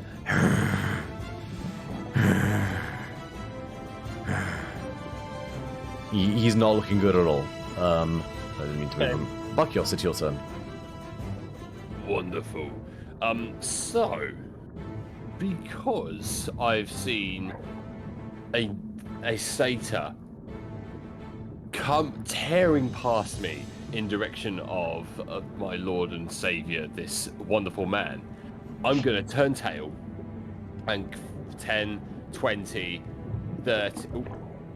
30, and then see what's going on, and I'm going to instinctively try and swing my axe right into Scotty's face. Yep, got you. Okay, Luckily for you, this will be a disadvantage. There's a 13 hit. 13 misses. Thank Good. God for the tattoo of barrier, because my AC used to be 13.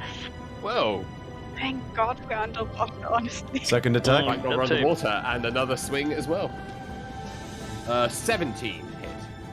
Right, that is my AC, but I'm going to burn a first level reaction to cast shield.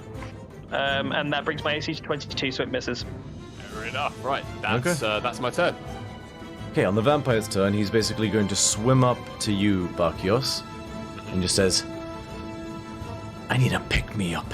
And because you're technically incapacitated because you are not resistant to this at all, he's going to get a free bite attack. So you take 7 points of piercing damage. Reduced to 3. Yes. And you also take 7 points of necrotic damage, and he heals by the same amount, and your maximum HP is lowered by that amount. Alright. Oh, he didn't take any radiant damage this turn, did he? Oh, yes, he did, so no, never mind. Yeah. Xanthia, it's your turn. Hang on, Bacchus just got attacked by his ally. Oh, Yes! wait. Also, so as soon as that happens, by the way, you take 1d6 force damage because you've attacked me. Yep. That's a full 6 points. Full 6 points. Fuck, take it. And you've done damage to me, so I can now repeat my saving throw if I wish. It doesn't yet. Okay, it doesn't specify that the. Yeah, no, that's on me. I thought the bite attack, if it was a willing thing, he wouldn't attack. He's only willing because of the. He's only willing because of the I'm willing to spell, let you but do. then I'm willing to let you do it, so you don't need to then roll an attack roll. But as soon as you do, I can then choose to try and save it. Yes, I mistakenly thought it. No, I'm not retracting this. I'm allowing this because that's on me. But I mistakenly thought that it wouldn't count towards that effect because he would do it like real gentle like or something, and you wouldn't regard it as an attack. But that's on me. So yeah, so he takes how much force damage? Well, here's the thing. If it was, actually, just on the point, if it was necrotic damage only, then yeah, that would be fine. But because there was bite damage to it, that's the 3 points of bite damage is what's letting me save. But yeah, but okay, so I'm now getting to roll my save. That'll do it. Oh, yes. Oh my god. I'm so fucking angry. Oh, well, let it be my turn soon. As he finishes drinking and he sort of looks up. You know, I just realized what I did. I'm gonna fucking eat you. I feel like I deserve it after that stupid move. I don't know why I just gave him Dark Souls' voice. That's not right. Anywho, Xanthia, so how much force damage does he take? He took 6 points of force damage. Okay, he is not looking good at all. Oh, I'm gonna eat him. I'm actually gonna eat him. Xanthia, it's your turn. Okay, up that is 15. Yeah, my other is right in his face, and I'm gonna attack him. Okay, go ahead and make an attack roll. 20, right? 20 does hit. And that's 4 points of magical damage. And then that's 8 points of radiant. In addition to that. How do you want to do this? Ooh.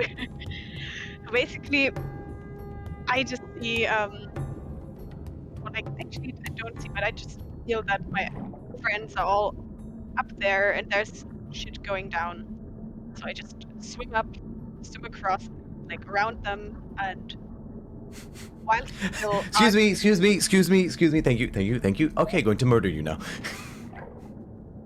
while he's still arguing with Bacchios about how stupid his bite attack was, I'm just gonna stab him, like, in the side, because my trident once again glows like bright blue and burns his skin a little bit more.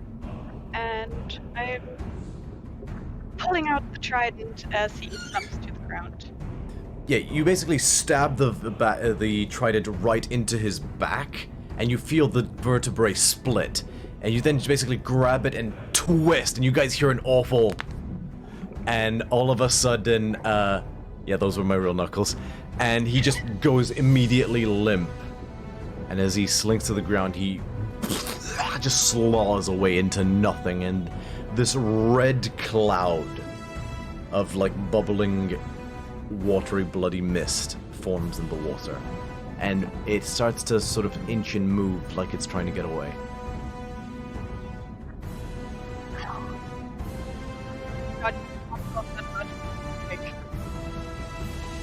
Sorry? How do you want that much to be quick? Well, actually, to be fair, I know it's not my turn, but I think I have a feeling what's going on here. I've worked with a lot of blood in my time, and often the blood obeys me.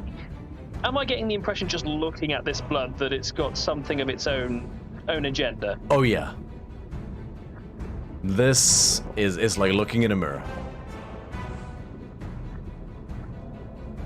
Cool. Then I'm literally just going to look over to Bithynia and go, he's not dead. Keep going. First the fish, And and now this. Bithynia, roll a history check.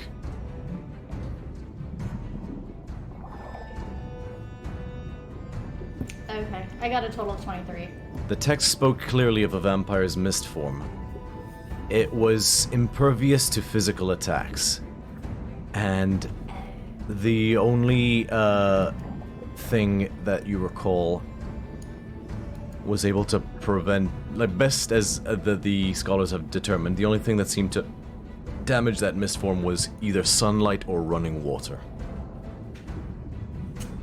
Well, Running water, you say, okay? all of the water here is running. It's not running, running. it's submerged. Not the same thing.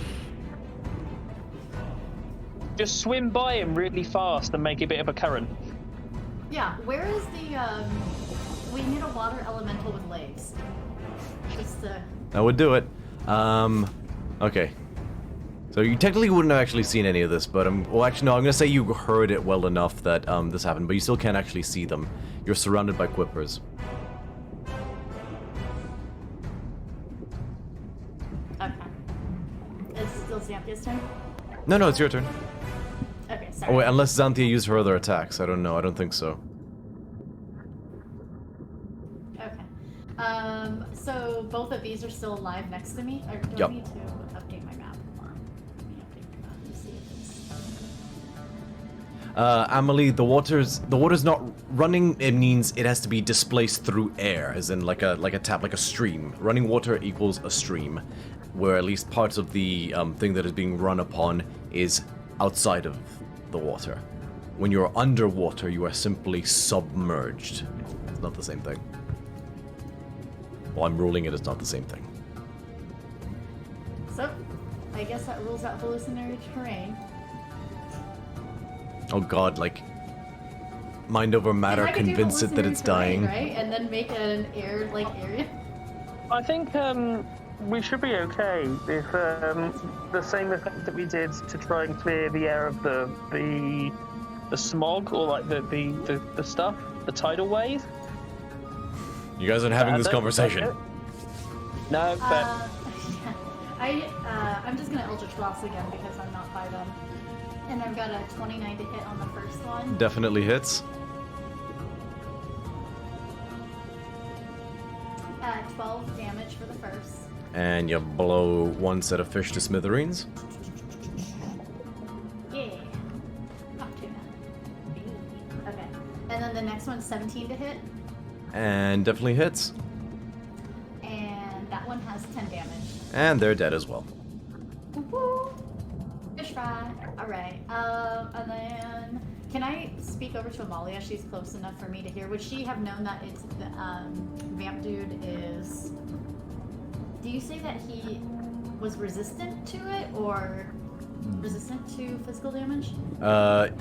Its misform, a physical attack seemed to have no effect on it. But you turn and say these things to Amalia, and you just watch as Amalia, with this ethereal glint in her eyes, looks at you with murderous rage. Yeah. Oh no, so she's still I'm laughing, sorry. isn't she? Sorry. I no, don't know. she's not. She's not. Okay. As soon as I cast Blood Boil, that's a concentration. So no, Yeah. she's out of Tassia, so she is free to murder. Okay, and can I move? Yes, you can. 5 spots, right? 3 spots. underwater, half speed. There. 1, 2, 3. Okay, I'm gonna go over here. Okay. Well, actually, can't wait. No, because I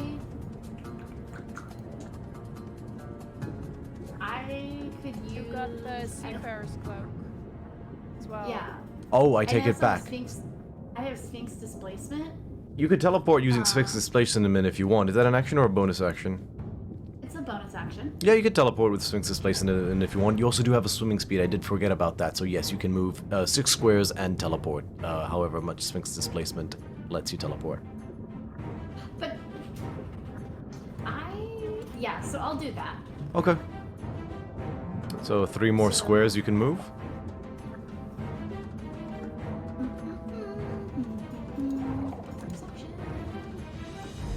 Yeah. So 3 more squares. So many tabs.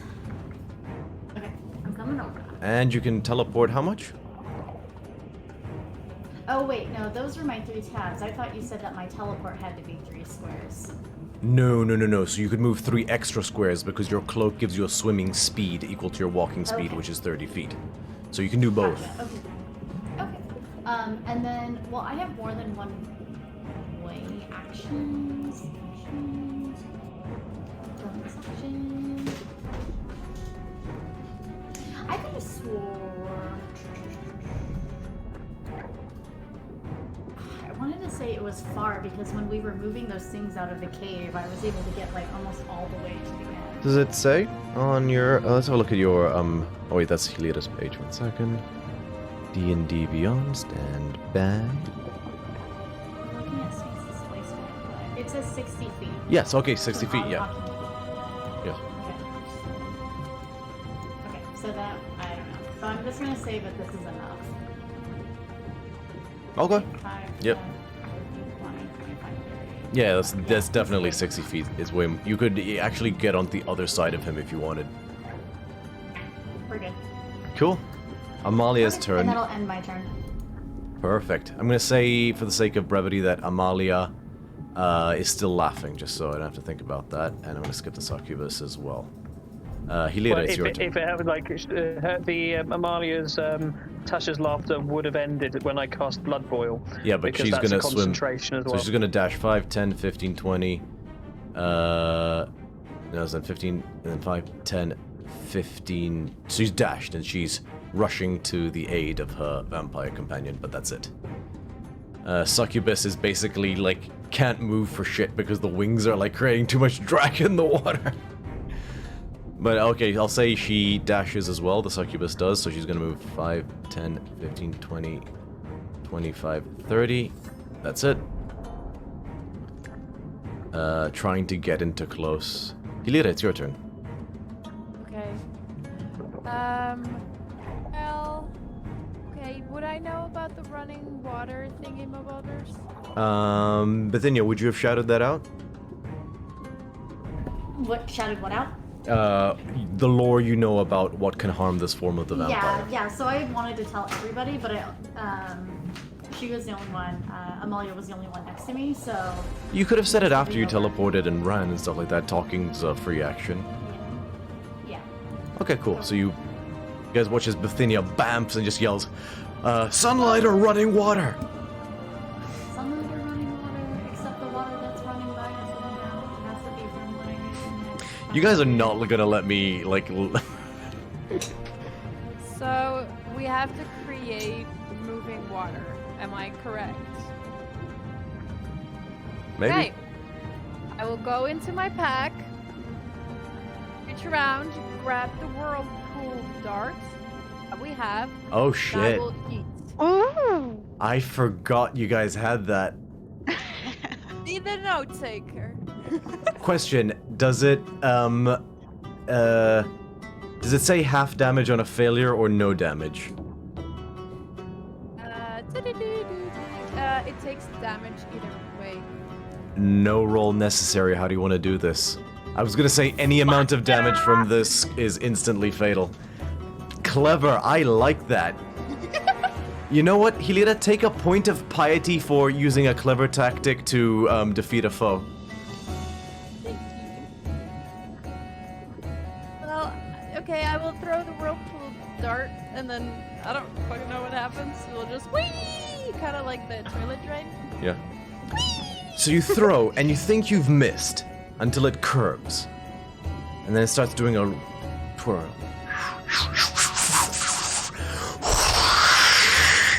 It creates a virulent vortex, and you fear you all are gonna get taken for a ride, by the way, because I'm pretty sure this whirlpool is fairly large. So I'm gonna say everyone make the saving throw, but what you guys do see is twice in one day you see a creature react to something immaterial, like it's being pressed against a belt sander. Like this mist, it's like you can see this mist straining against this whirlpool, and like more and more of it is being like pulled away until like there's less and less of the mist left behind, and it's straining, like it's like leaving more of itself behind. If it could just get away, like even if it's a fraction, it could. And then the last of it gets sucked into this whirlpool, and you hear this awful,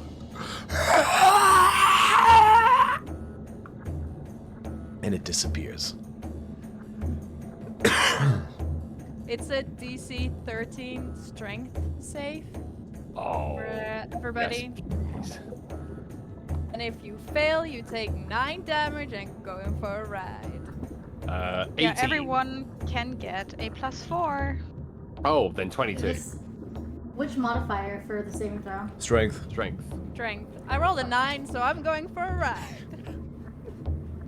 I got 18 total. 18? Succeeds. It's 21. What's the DC? Sorry. 13. 1, 3. 13. I succeed, but can I go in anyway? 'Cause Yeah. it seems fun. So you're like, okay, this sounds like a fun ride, and then you like hit your head on like one side of the cable, then you hit your head on another side of the cable. It's like when you misjudge the water slide and you like either hit your head or like scrape your face, kind of. But This after, reminds me of the Wild Rapids in Florida. basically, yeah, except you instead of a rubber boat, you used your face. But Pretty sure I ended up doing that there too, to be fair. you guys settle down. Oh my god, comedic flushing sound effect. God damn it, Ellie. Now that's gonna be in my head.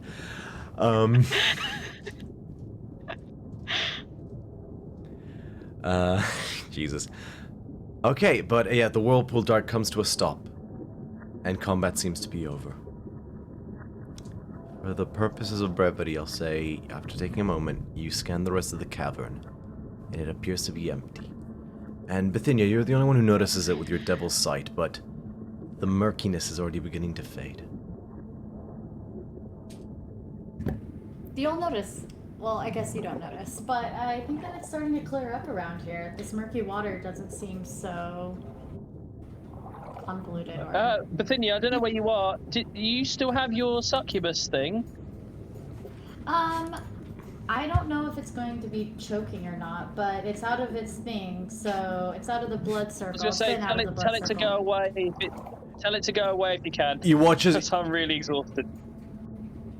I don't know if you can't dispel it. Oh no, you can dispel it that way. So, with her one breath, she just says a bubbled, "Thank you," and then she just gets bamfed out of existence. Got it. She'll just throw a thumbs You get- up to Scotty.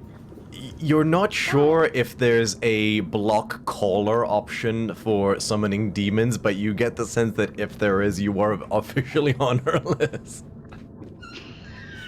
Like, never door dashing that girl again. Yeah, pretty much.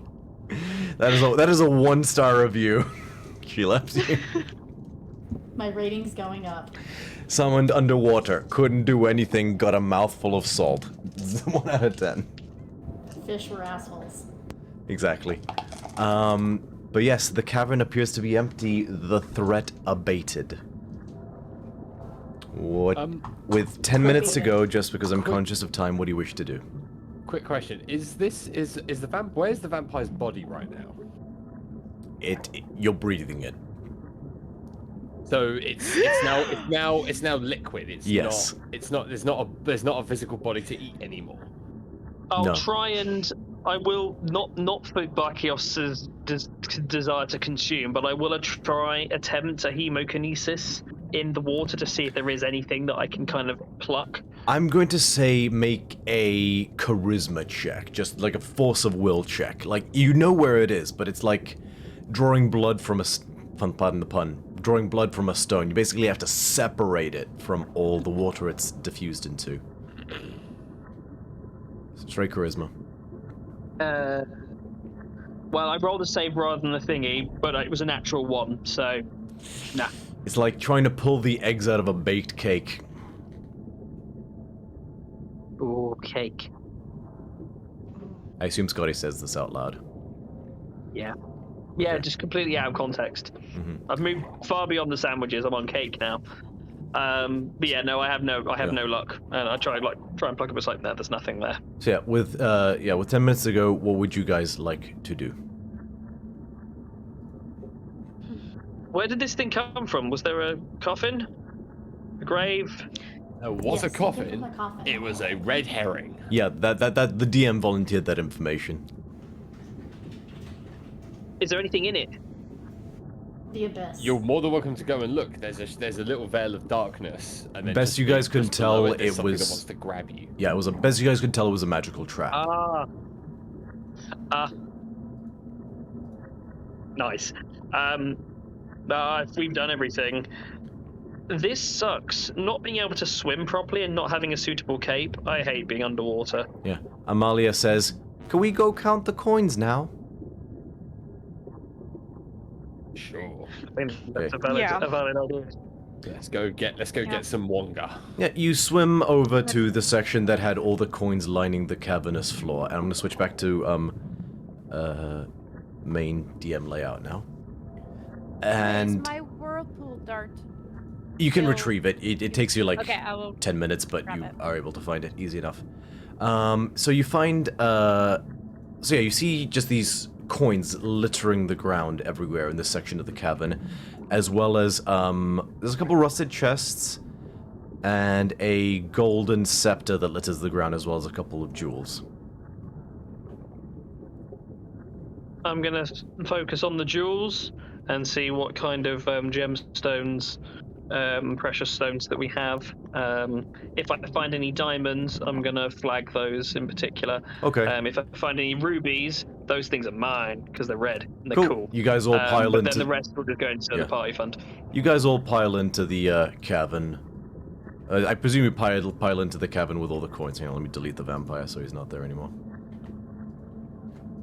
And so yeah, Scotty, you take a moment to examine the different jewels. You start to see things like, so examining them for a moment, they look to be like minor stones, like agate or tiger eye. You get the sense that they may be, so there's about 120 of them total as you take a moment to find each and every one, and they're about 10 gold pieces each.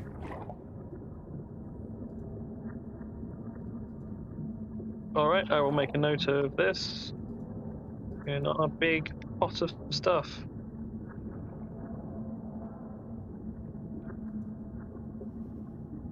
I would like to scan to see if there's anything aside from jewels or coin, as jewels and coin So, yeah, really there's There's a heavy golden scepter in the center of the room. Oh hell yeah, I'm picking it up. Okay. Swim down and you pick it up, and as you pick it up, it gives you a bit of resistance, so you tug, and then you feel kthunk, something snap. Oh no. You look up just in time to see the entire ceiling of this cavern collapse inward. I need everybody except Bithynia, who is elsewhere clearly. Sorry, everybody. Sorry, I accidentally clicked the wrong mode. Everybody except Bithynia to make a dexterity saving throw. Sorry, Everyone everybody. at a +4. Okay. 18. 19. 18. 18. Succeeds. Okay, just so I don't have to deal with Amalia, I'm gonna say she hung back as well, so she's not part of this. So, 8, so everybody, nobody got lower than a 15? Nope. Okay, everybody succeeds. Yay. You only take...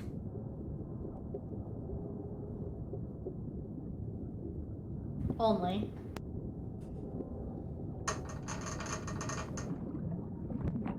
Half... Oh, wow, I rolled shit to begin with, so it was... Wait. So, half of 29... Like, what the hell did I roll? Like, seriously, that was 10d6. Okay, I suppose 29 is average out of 50, so you take, 28, that's 14 points of bludgeon damage, and are not pinned under these heavy rocks.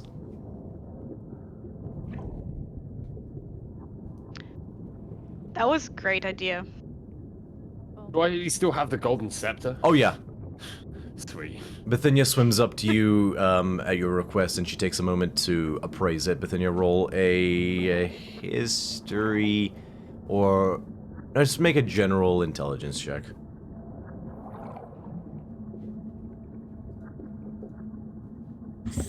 That one, alright. I get 12. Oh, a nat one's a nat one. You have no idea how, like, it's a lot of, it's heavy and it looks obviously made out of gold, but it's difficult to say. But I'm gonna keep hold of this thing because it's. I don't care about money, but I know that you guys do. So Okay. I'm just gonna. I'll hold say, on to this thing. I'll say for the purposes of brevity that you guys, so you take a moment to count, you take several hours to count the coins, if you wish to. I'll allow it.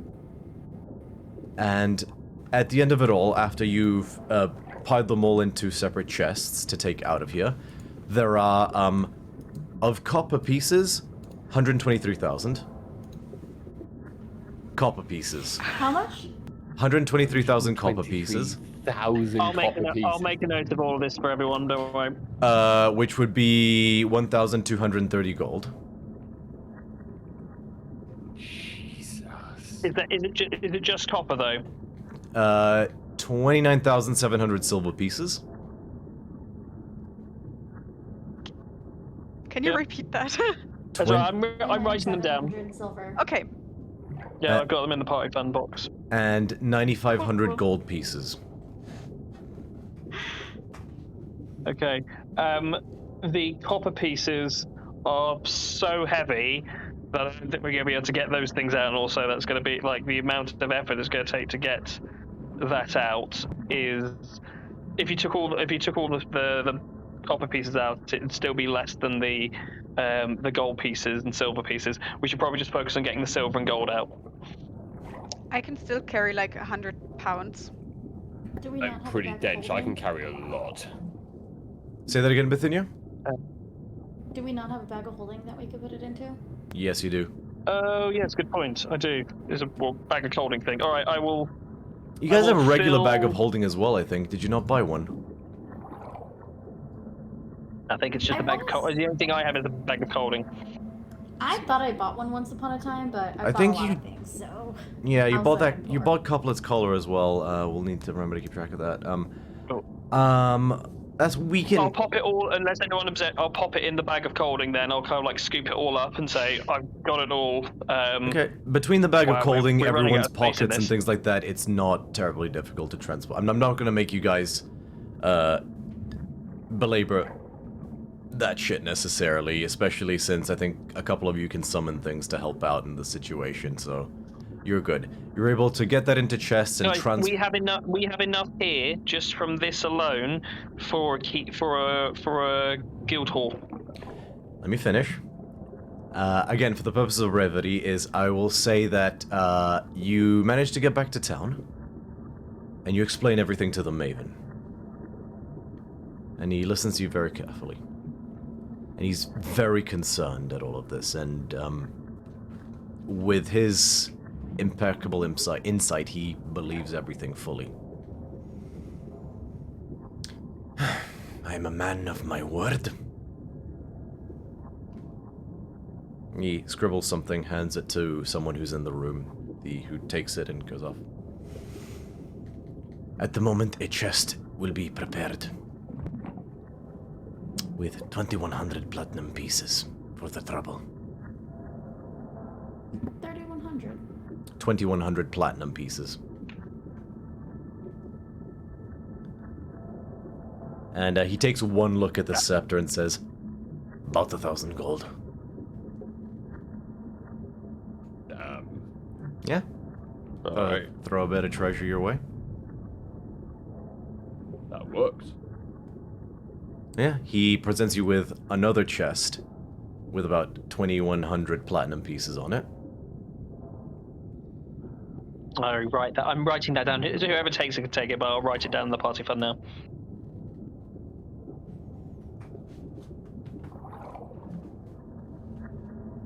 And